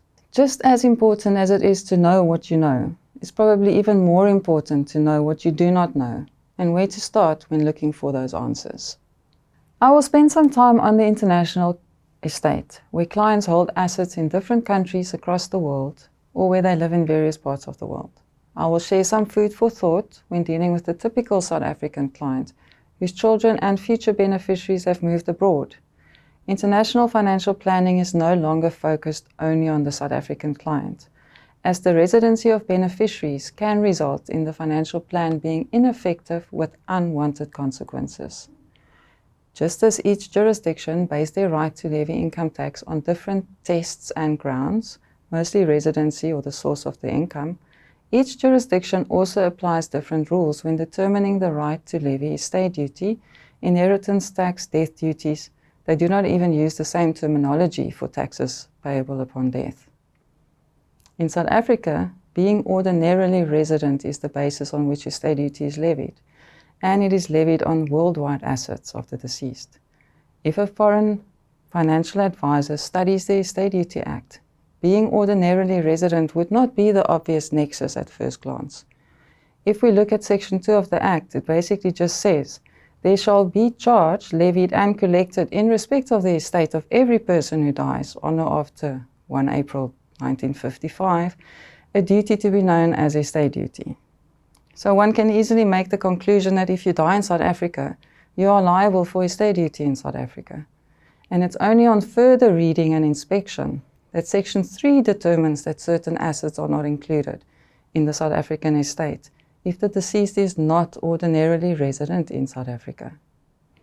So on the flip side, where a client is ordinarily resident and holds some assets abroad, you will have to ask questions to find out how and when those assets were acquired.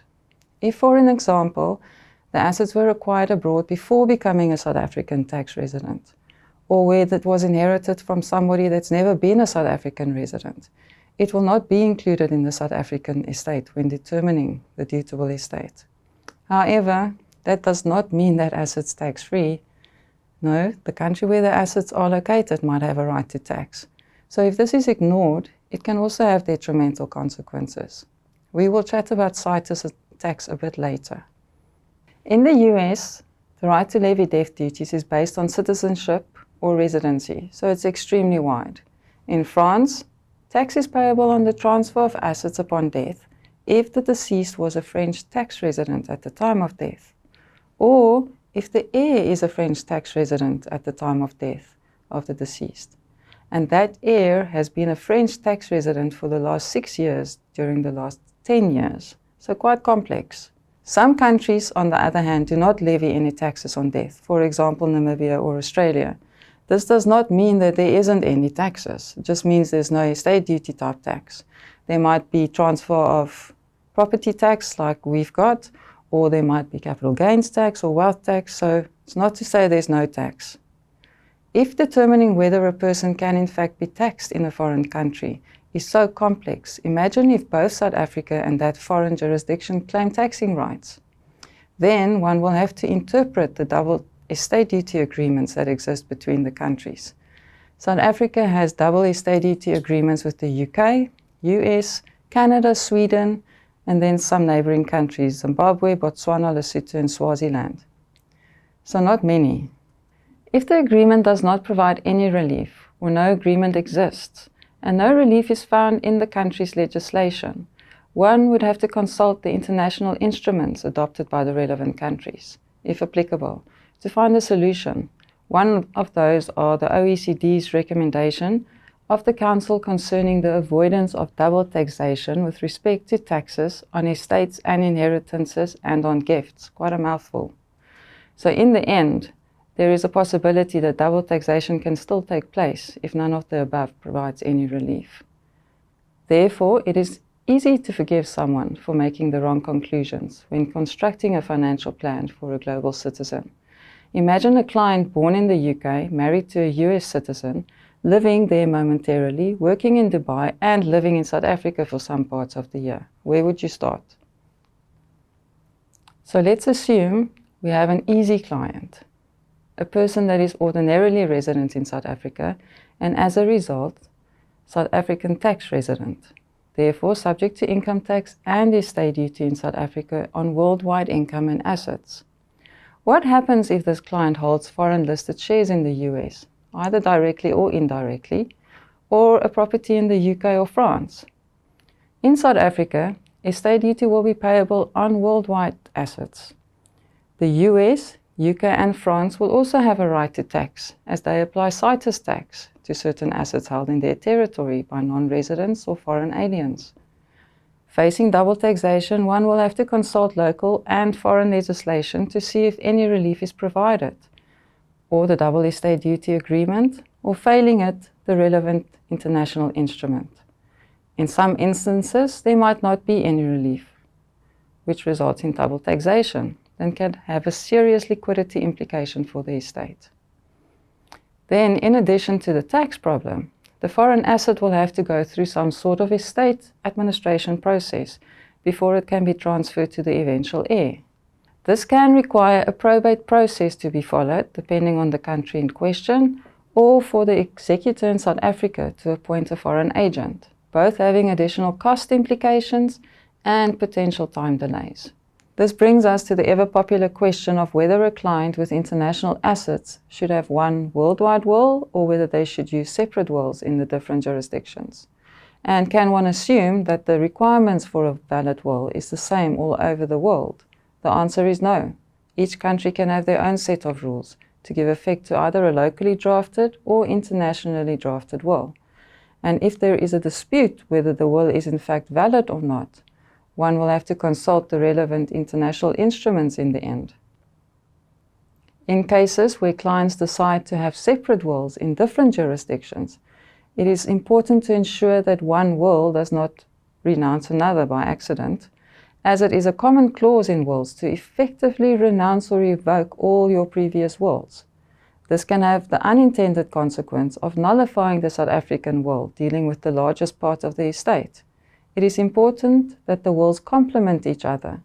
Care should be taken. If a client has more than one will, review those wills jointly.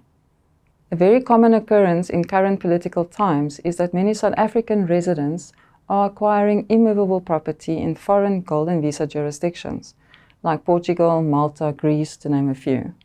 It provides for a viable Plan B, and due to rental pools and property value growth, it can also provide positive investment returns.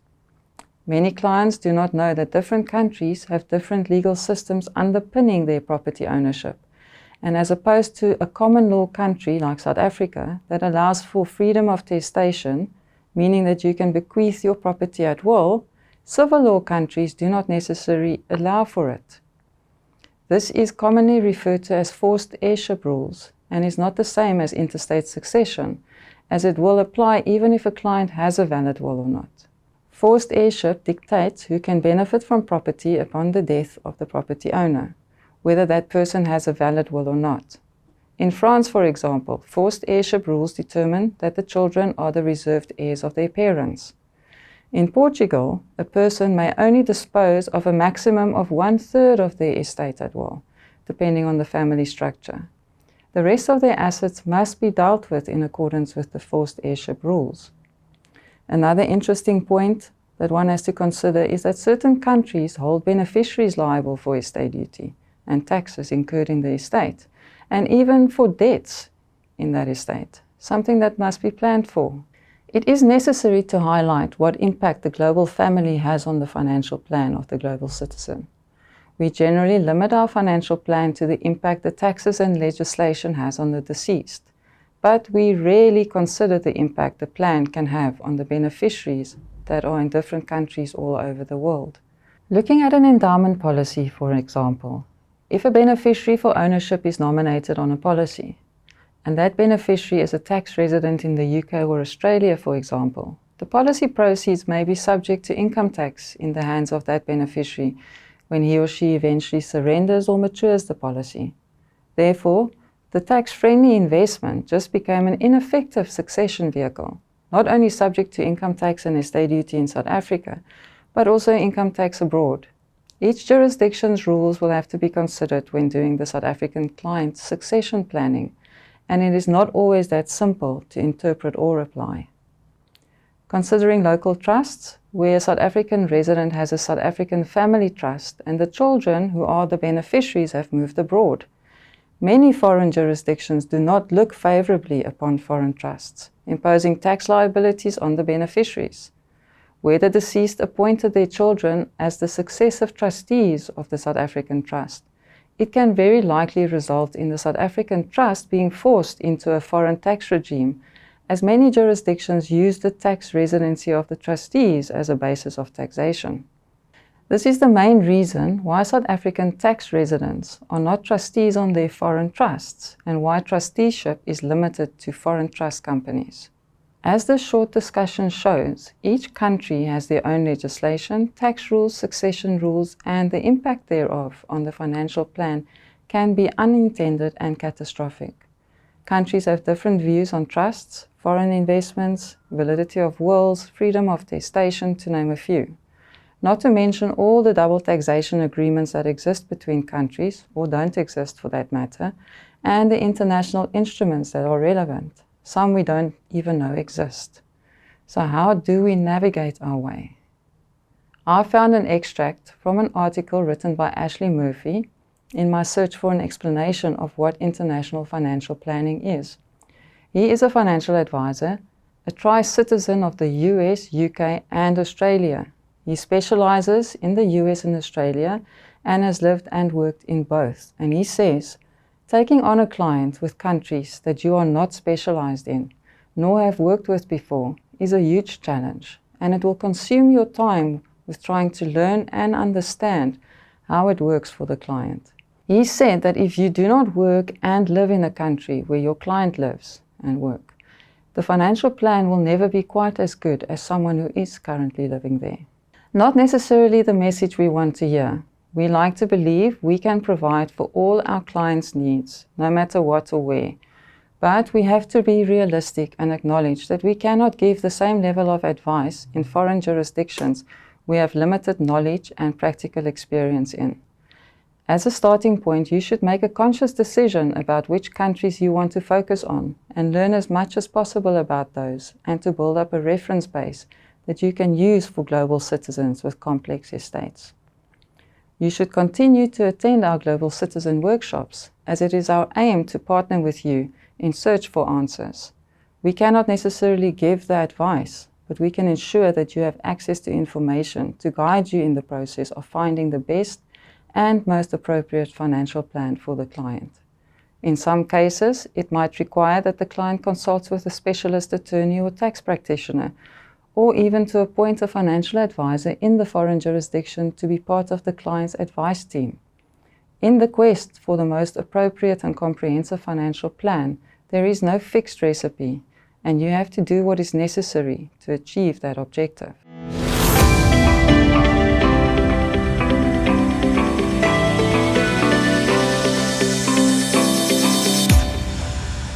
Thank you, Sharon. That was a very practical approach to global estate planning.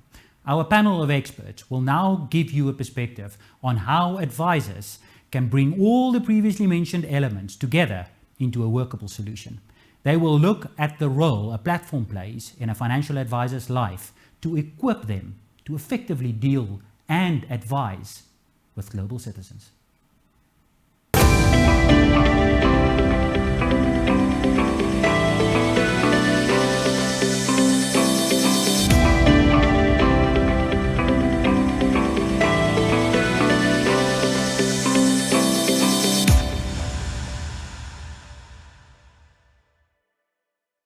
Thank you for the introduction, Francois. We have heard quite a bit in the earlier sessions about certain elements in a global citizen's plan that can really cause a lot of problems. With me today to discuss this is Himna Landman, the head of Momentum Wealth and Momentum Wealth International. Marius Cilliers, the Regional Manager at Momentum Wealth International. And coming in virtually is Demal Gangaram, the Business Development Manager at Momentum Wealth International. Marius, let's begin with you. What are some of the top of mind issues that come to mind that we should reflect on? Thanks, Kapil. I think most of the things that we consider these days is that clients aren't all SA based anymore. They have a lot of family members scattered all over the globe. And I think from a financial planning point of view, there's different scenarios and different outcomes that clients needs to and financial advisors needs to solve. Another phenomenon is, of course, SA wealth moving abroad because all these clients and their family members are scattered abroad. So that really poses a risk to financial advisors' assets under management. Then I read an interesting stat the other day that 1 in every 5 houses that's currently on the market for sale, residential property, is listed because of immigration. So I think, if it's not relevant at the moment, it will be relevant sooner than later. Thanks, Marius. So in short, SA wealth localization has to be thought about differently.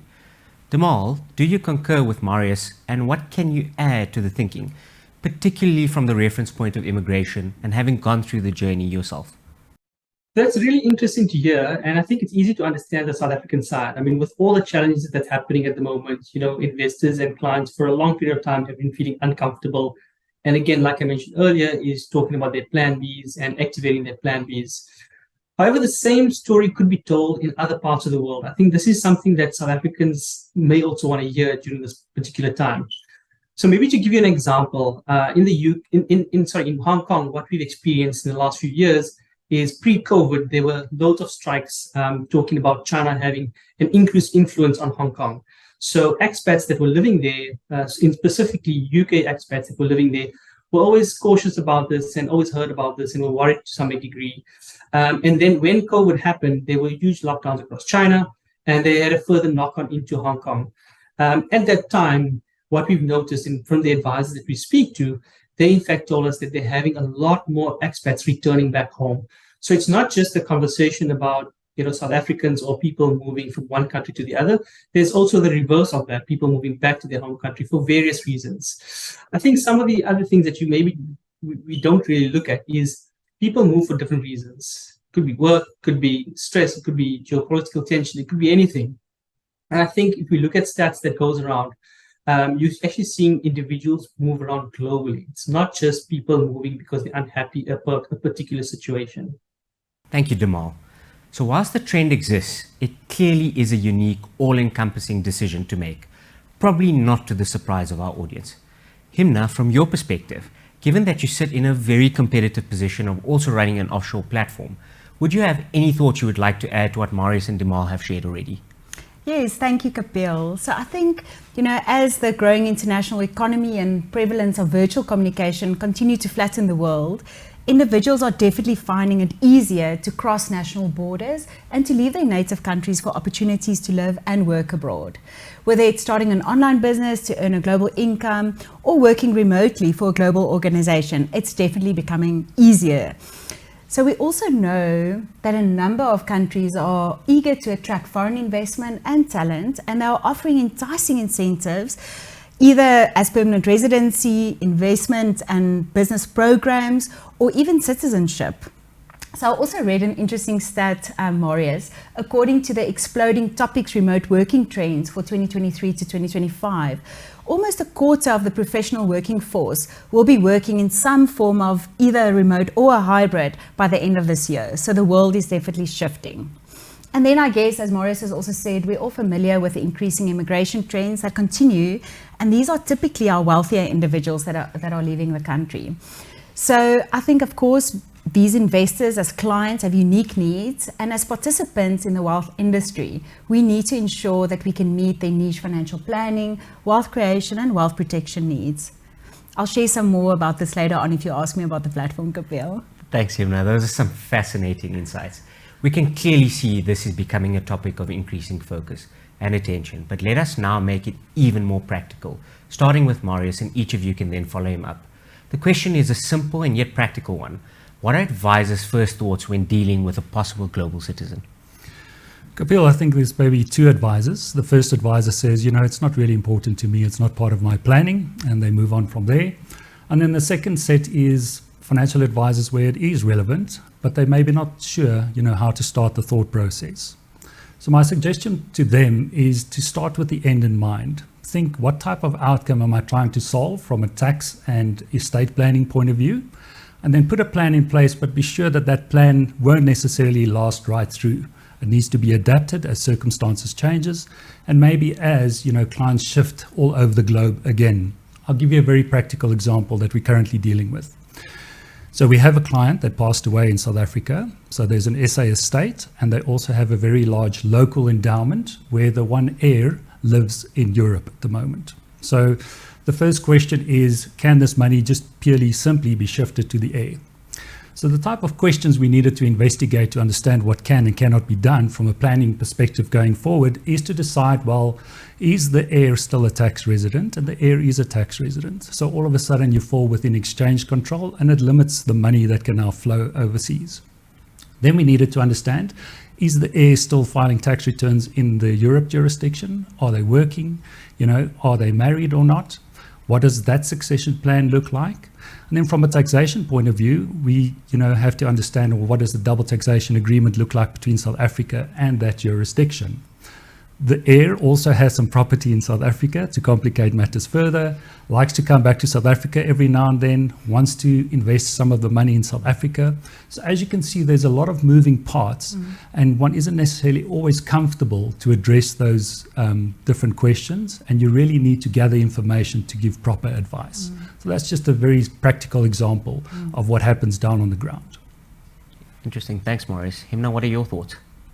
Yes, I think engaging with advisors and being a client myself, I think the optimal outcome is to keep the current advisor-client relationship intact. It's often a relationship that has been built over many years, a trusted relationship. The question is just, how can we help to enable the advisor, and how can he set himself up to do that effectively? I think no doubt globalization adds layers of complexity to every aspect of doing business. It increased the risk exposure and uncertainty for all participants. And of course, advisors have challenges. I mean, you can't be an expert on every single jurisdiction across the world. And aspects such as tax become complex, and it's essential, obviously, to get it right. So I often get questions from advisors asking, have we seen advice models that work well and that has been effective in these scenarios? And I agree with Maurice. I think once an advisor has a solid understanding of the client need and the outcome, the relevant knowledge and the expertise of the specific different jurisdictions become essential. So these include obviously the appropriate licensing, the regulatory and tax regimes, estate planning, liquidity restrictions, and then all the interdependencies between them and between the different jurisdictions. So some of the successful advice models we've seen include either a focus on specific jurisdictions that are popular for South Africans, such as the UK, Australia, and these days, I guess, Mauritius. And of course, strong partnerships with professional experts to augment knowledge. So some of the larger businesses set up local advice practices in foreign jurisdictions with appropriate licensing. This helped with seamless referrals of clients, across the globe. So I think by partnering with legal, tax, and a suited international platform like Momentum Wealth International, an advice business can really set itself up to execute advice seamlessly across borders. Dimal, would you like to add anything to what Himna and Maurice have shared?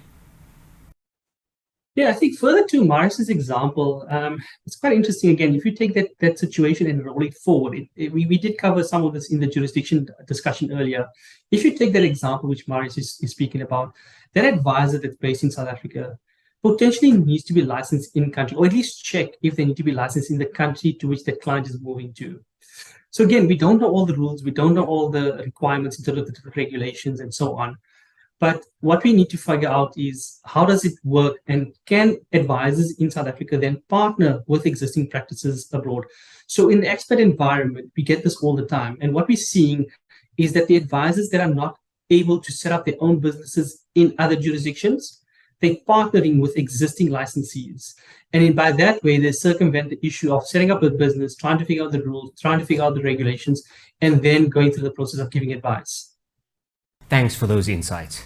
The role of the advisor is increasingly incorporating aspects like coaching clients through critical life-changing decisions.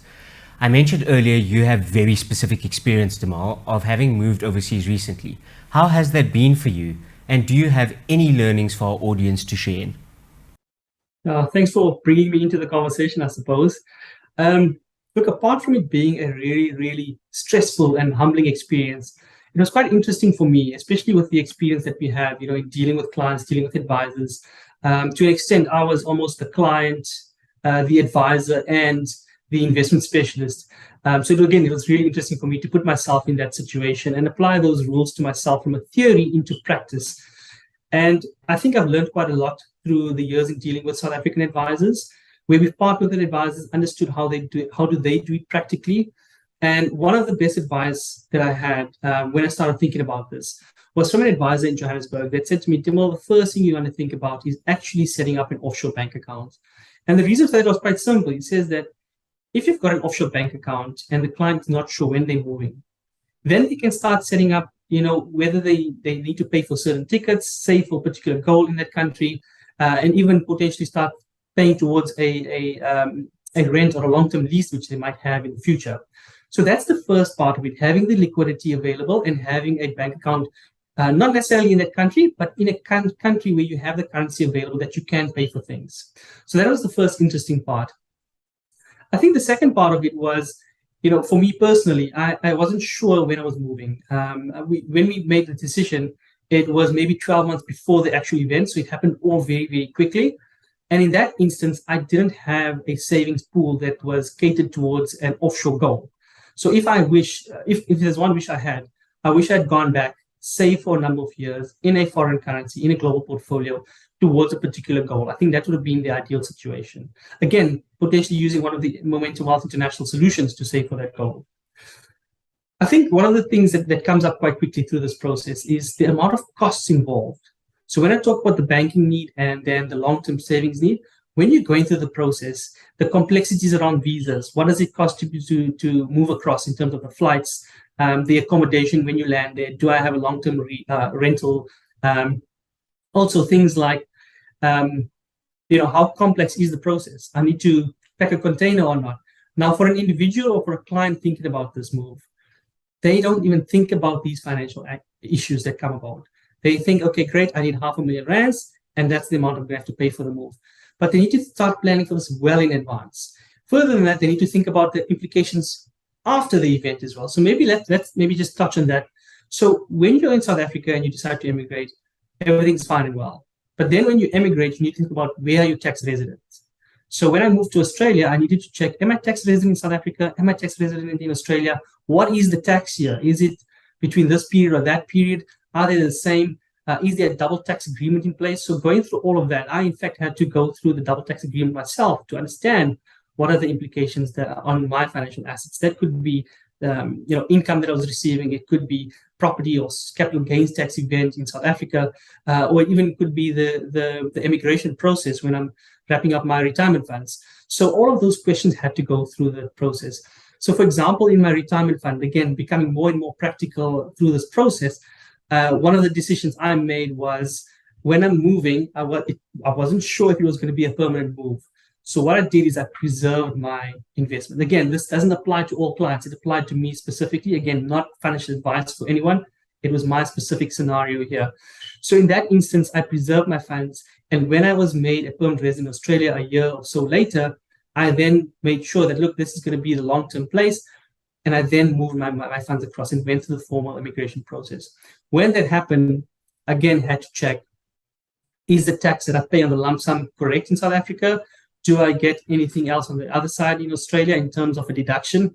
And the answer was quite simple. No, you don't get a deduction. There's a double tax agreement. Again, you need to understand this and unpack that for each individual client.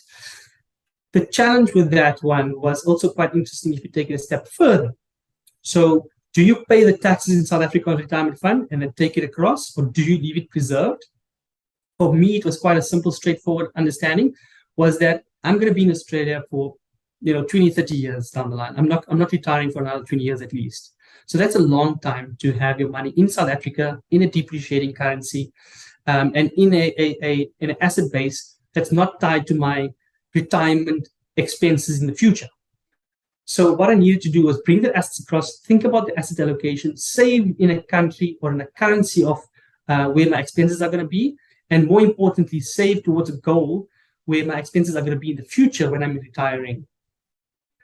I think in terms of the next steps for that scenario, when I looked at it backwards, is okay. Now I've taken my money abroad. Where do I invest it? What sort of platform? What sort of products? What caters for retirement? Again, in Australia, the rules are quite different. They don't have a retirement scheme that is similar to South Africa. They call it a super. It's similar but different as well. So one needs to understand what those products are available. Do I take this lump sum amount that I've paid taxes in and put it into the super account? Or do I actually invest it into a discretionary solution? Which one is more tax efficient in the long run? I think from an advice perspective, I also put another hat on. So one of the things I needed to do or wanted to do, I was not an employee of Momentum for a very short period of time. And I looked at what it would take to become an advisor here. CFP requirements, academic requirements, and so on, very, very stringent. Also very, very highly regulated area. So we looked at that, or I looked at that rather. And then I also looked at Momentum. Can Momentum set up a business here? Can we just distribute products without setting up a business? Again, if we look through the legislation and the requirements, it's very, very complex and onerous. So we again took a decision as a business not to set up a Australian office, but rather to look after our expat clients from Guernsey and South Africa, and currently where I'm sitting at the moment. So we don't distribute any products out here. Again, licensing is very, very important, but overall, very, very stressful experience, which I think clients go through, but they need somebody to hold their hand and take them through this process. Thanks for sharing, Demal. Clearly, the consideration list can be daunting, but the advice you were able to find clearly assisted in the process. As we move to the final segment of this riveting insights conversation, Himna, what are some of the considerations that advisors need to look for when picking an international platform? Yes, thanks, Kapil. I think, similar to the way in which advice models need to transform and adapt to ensure that they can meet changing client demands and needs, so does a platform player like ourselves need to change to ensure that we can invest in capabilities that's future fit and remain a preferred partner to financial advisors. So there are a few things that I think are important when you select a platform. For global citizen type of clients, a consideration to advisors when choosing a platform is whether they can accommodate the client in the current and future jurisdiction without the need to change the assets to a different platform. And I think, this is one of the unique differentiators of Momentum Wealth International. Our solutions were never designed to be for South Africans only. We domiciled in Guernsey, as Robert and Demal has alluded to, and therefore our discretionary list products as well as our on-balance sheet solutions are suited to expat investors and citizens in different countries. Then secondly, advisors also need to ensure that the products and the solutions that they select enable efficient tax planning and as Maurice has said, estate planning for intergenerational wealth transfer. Definitely the universe of investment components need to be suited to different client needs, and also a platform that's open to expand its breadth of components as the advisor and the client needs changes. And then I guess comprehensive and clear reporting is key for needs such as asset reporting, tax and transferability. And then in addition to these hygiene factors, I truly believe that platforms in future will need more and more to enable advisors with regulatory compliance, data insights and analytics, and then of course the effective streamlining of processes to ensure that advisors can service their clients both locally in a hybrid model and globally. Thanks, Himna. That is crystal clear. Demal and Marius, anything you would like to add? I think from an SA advisor point of view, the question they should be asking themselves from a platform point of view is, what does the product suite look like that I get from this international platform? So if I'm going to use an international LISP offering, is it a true international LISP? Because it shouldn't be confused with your SA registered LISPs and nominees. And then from an endowment perspective, if that's a suitable product I want to use, there is both a sinking fund and a life insurance bond. And does my partner offer both these endowments as an option? So I think in my mind, platform is always a place where the rubber hits the tar, to say. It's almost where advisors have already done the planning and they need to execute a certain financial plan, and that is where the platform comes. So it's always quite an important part of the process as well. I think if we maybe just take a step back and you've got to think about, cool, that's the platform where we're executing. One needs to also go through all of today's discussions, understand the client's needs, and prepare and plan for today's sort of event of when the client is immigrating, and then applying it on the platform itself. So it's quite a bit. The platform can do everything from almost everything from saving for a particular goal for that immigration need or moving abroad need, to succession planning and so on. And then also during the process and after the process of potentially remaining invested in a particular instrument. So it's quite an interesting one. I think the one part that we generally don't really move into as a product provider, and I suppose most don't, is then to start thinking about the underlying asset allocation. So if we take some of the comments I made earlier about when I moved to Australia and saving for a particular goal, same thing could be said for clients that are moving to different regions. So we want to think about when a client is moving to a particular region, they need to start saving in that particular currency potentially, or at least save towards that goal with an underlying tone of, okay, what is that expense base going to look like? What is the inflationary environment going to look like? So to give you an example of how that works in a world where I operate in, is we have a range, like in South Africa, that caters for South Africans investing abroad in globally diversified portfolios. We also have a range of funds, or portfolios rather, for advisors based in the Far East. And those portfolios tend to be tilted towards a more Asian domicile, so they have a bit more Asian assets, and they may also have currency exposure to certain other classes as well. So, for example, in Australia, we have, or not in Australia, but for Australian expats, we have Australian-denominated global portfolios. And similarly, in the UK, where we distribute funds as well through the distribution team that's in the UK, they actually have UK domiciled funds that cater for UK residents, and their portfolios cater for more UK assets with a global flavor as well in pounds. So that's something to also consider when you get your financial plan for your clients. Continuing with the understanding of offshore platforms and what they offer, Marius, there is a lot of talk about international endowments and whether they actually offer value to clients. Are they worth their weight, and how does it make clients and advisor outcomes better? So thanks. International endowments is very relevant, specifically for SA high net worth individuals, because it really solves scenarios on three levels, really. They get preferential tax rates within an endowment, as opposed to paying tax in their own hands at higher rates. They can nominate beneficiaries and therefore save themselves some executors fees if they structure it correctly. And then, of course, as ownership transfers within the endowment, that happens without any capital gains tax. So those are quite nice features that they like to use. But in the international endowment space, not every product provider gives you the same solutions, and I think that's quite important to understand. So at Momentum Wealth International, we offer both variations of the endowment. You'll find a sinking fund policy that you will find at other platforms as well. But on this sinking fund policy, typically from a succession planning point of view, there's only ownership as an option from an estate planning point of view. Then on the life insurance bond variations, you can nominate successors, but you can also nominate beneficiaries for proceeds. So it gives you more options. Also within our product suite, you can have multiple owners, which isn't always readily available. Then I think if you look at the stats in terms of the flows of how does our endowments get consumed by financial advisors, about 90% of all endowments are life insurance bonds, and only 10% is sinking funds. And I think the reason for that is maybe twofold. First of all, a sinking fund policy does not qualify for protection from creditors. So if you look at Section 63 of the Long-Term Insurance Act, only the life insurance bond qualifies for protection from creditors. So the sinking fund isn't always suited if that is something that is important to the client and the advisor. And then, of course, as I mentioned, the structuring options, the fact that you have an extra layer of structuring that can take place in the form of a beneficiary for proceeds on the life insurance bond, just gives you more options. And as we saw throughout this morning, is that options is your friend when it comes to solving outcomes for international clients.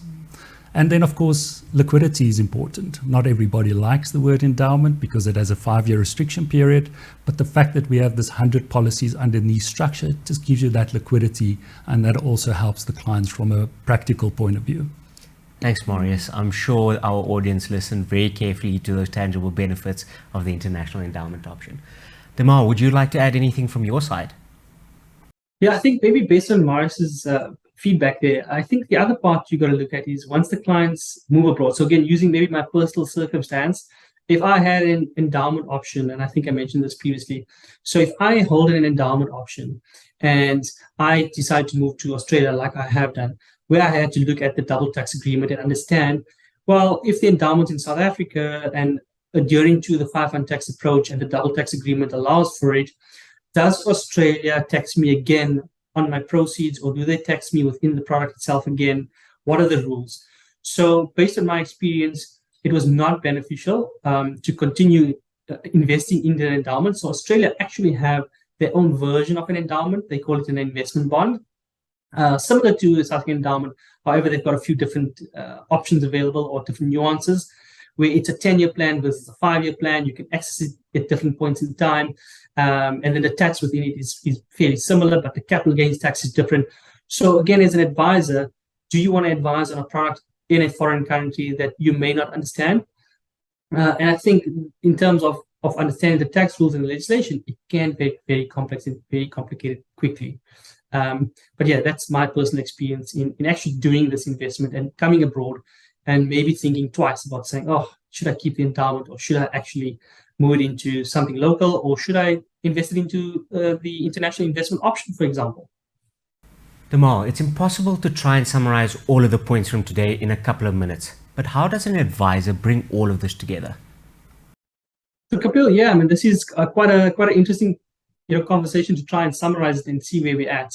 And again, maybe from my personal experience in going through the process and also sitting with advisors on both sides of the fence, understanding what are the processes involved, the visa applications, the immigration process, and then all of those financial assets, which us as advisors need to support our clients with.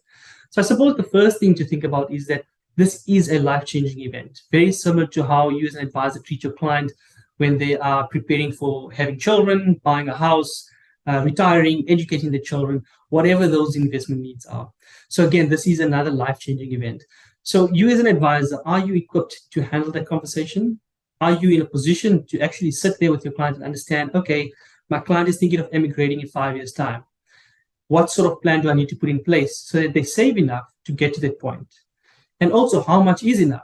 Then you need to start thinking about, okay, so they're moving to Australia or to UK or to New Zealand or to Canada, wherever that may be. Understand and explain to the client that when you're living in those countries, the cost of living is different to South Africa. You may need to look at certain comparison websites and see, okay, the cost of living in New Zealand might be 2 to 3 times more than in South Africa. So you need to factor all of that into your savings account.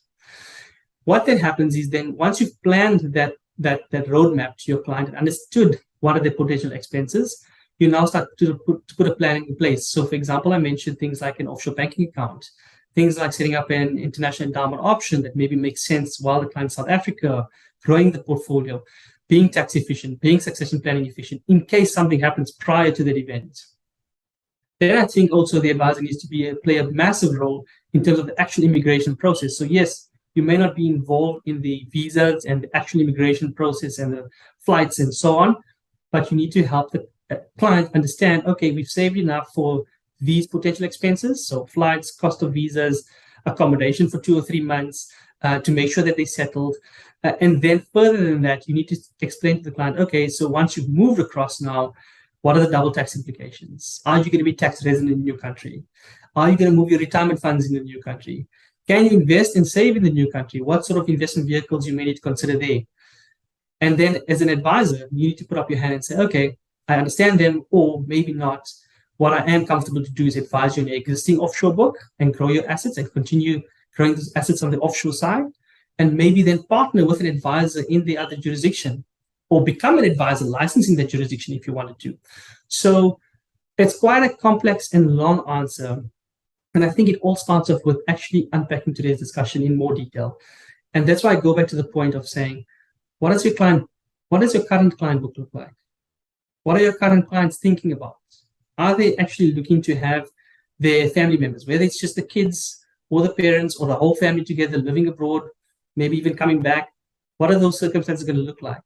So through that evolving discussion with your clients in their books, and we're seeing it more and more regularly, as you heard from Marius earlier, you as an advisor are quite pivotal to this point.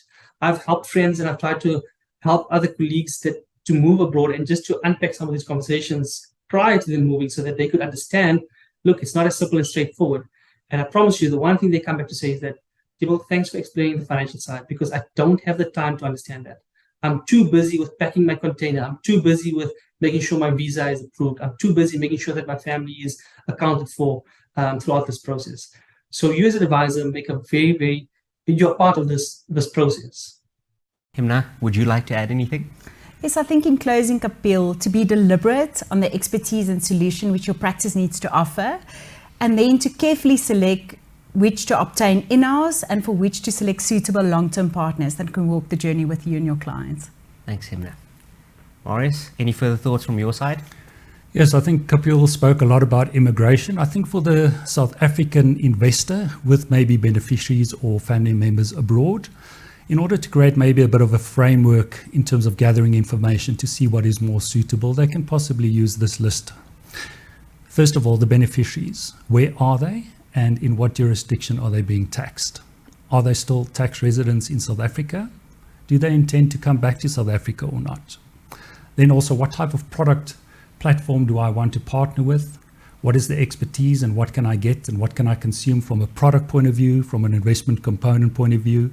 What type of support do I have on the ground? And also, what type of reporting do I get?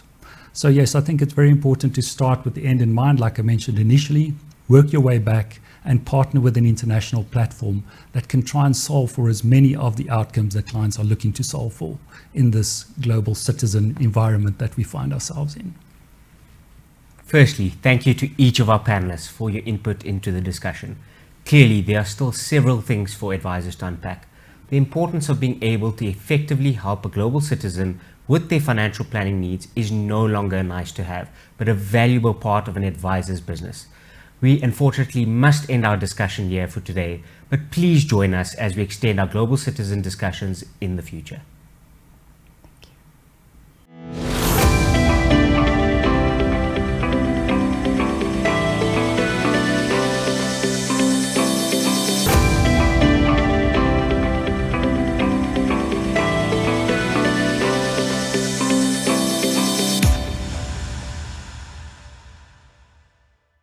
Eugene, before closing off, I think it's important to reiterate where all of this started, the partnership with our financial advisors.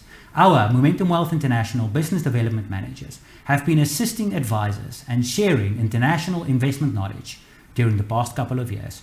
Based on the feedback and increased questions surrounding international investment planning, we have researched this vast topic and will continue to do so in future. I would like to thank you, our fellow supporters, for always providing feedback and challenging us with these sorts of conversations. Looking back to the discussions today, our panel of experts really brought everything together for me. Don't you think, Eugene? Most definitely, Francois. I think the session today brought a lot of valuable insights and things to look out for when helping clients put together a global financial plan. There are so many things advisors need to consider, and a quote by Albert Einstein really sums up the discussion for me today. I don't need to know everything, I just need to know where to find it when I need it. How relevant, Eugene. And Momentum Wealth is moving to a place where a global citizen can find whatever they are looking for at Momentum Wealth, thought leaders in this space. We are in a time where learning has become part of our daily lives, and financial advisors are constantly put to the test with client solutions and figuring out how to deal with their financial needs. Information has become a valuable commodity, especially for you, the financial advisor. Eugene, how do you see today's discussions make a meaningful and lasting impact for our financial advisors? Well, Francois, for us as a business, we really want to partner with our financial advisors, not just as a platform or as a product provider, but as a valuable asset inside of their business. Today's discussion just skimmed the surface of what there is to know when dealing with a global citizen. We really want this discussion to evolve and grow over time, and we plan to have in-depth masterclasses where we will take advisors through specific situations and jurisdictions where they or their clients have exposure to. We will do a deep dive on things to look out for, to package valuable information for our advisors to better equip them to deal with a global citizen or even a global family. Thank you, Eugene. I look forward to seeing how the discussion evolves in future and also to be part of the discussion. If anything, this session highlighted that there are a lot of opportunities for our advisors to better understand the lives of their clients or global citizens. I would like to thank each of our speakers for their contribution to today's discussion, and so too our advisors for their attendance and time. Until next time, thank you. Thank you.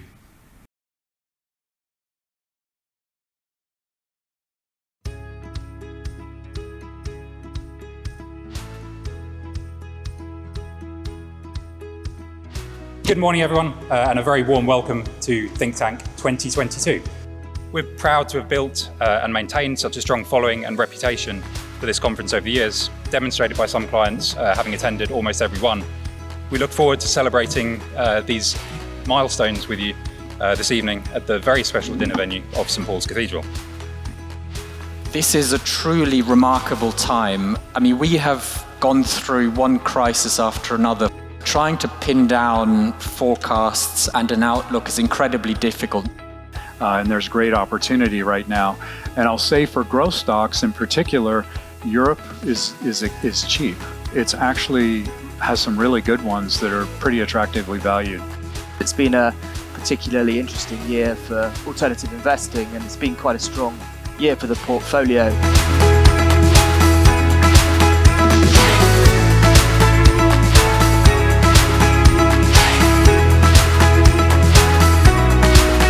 Portfolios that we are building for the next 10 years will probably have to be very different from the way we built portfolios over the last 40 years.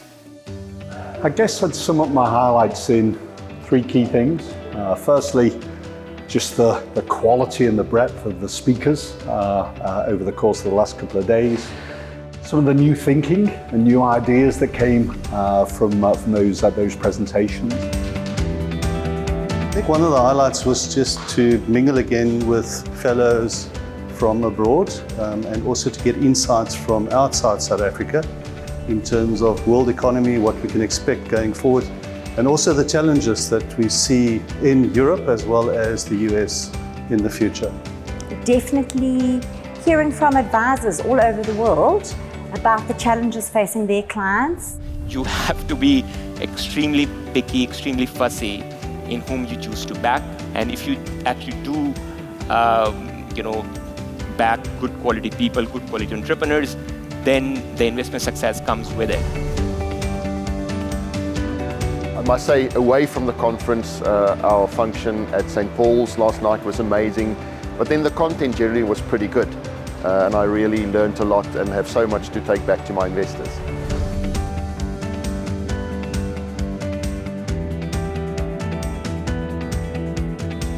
St. Paul's Cathedral tour was super special. Having dinner in an ancient building and experiencing an atmosphere was definitely a highlight, and I will remember that for quite some time.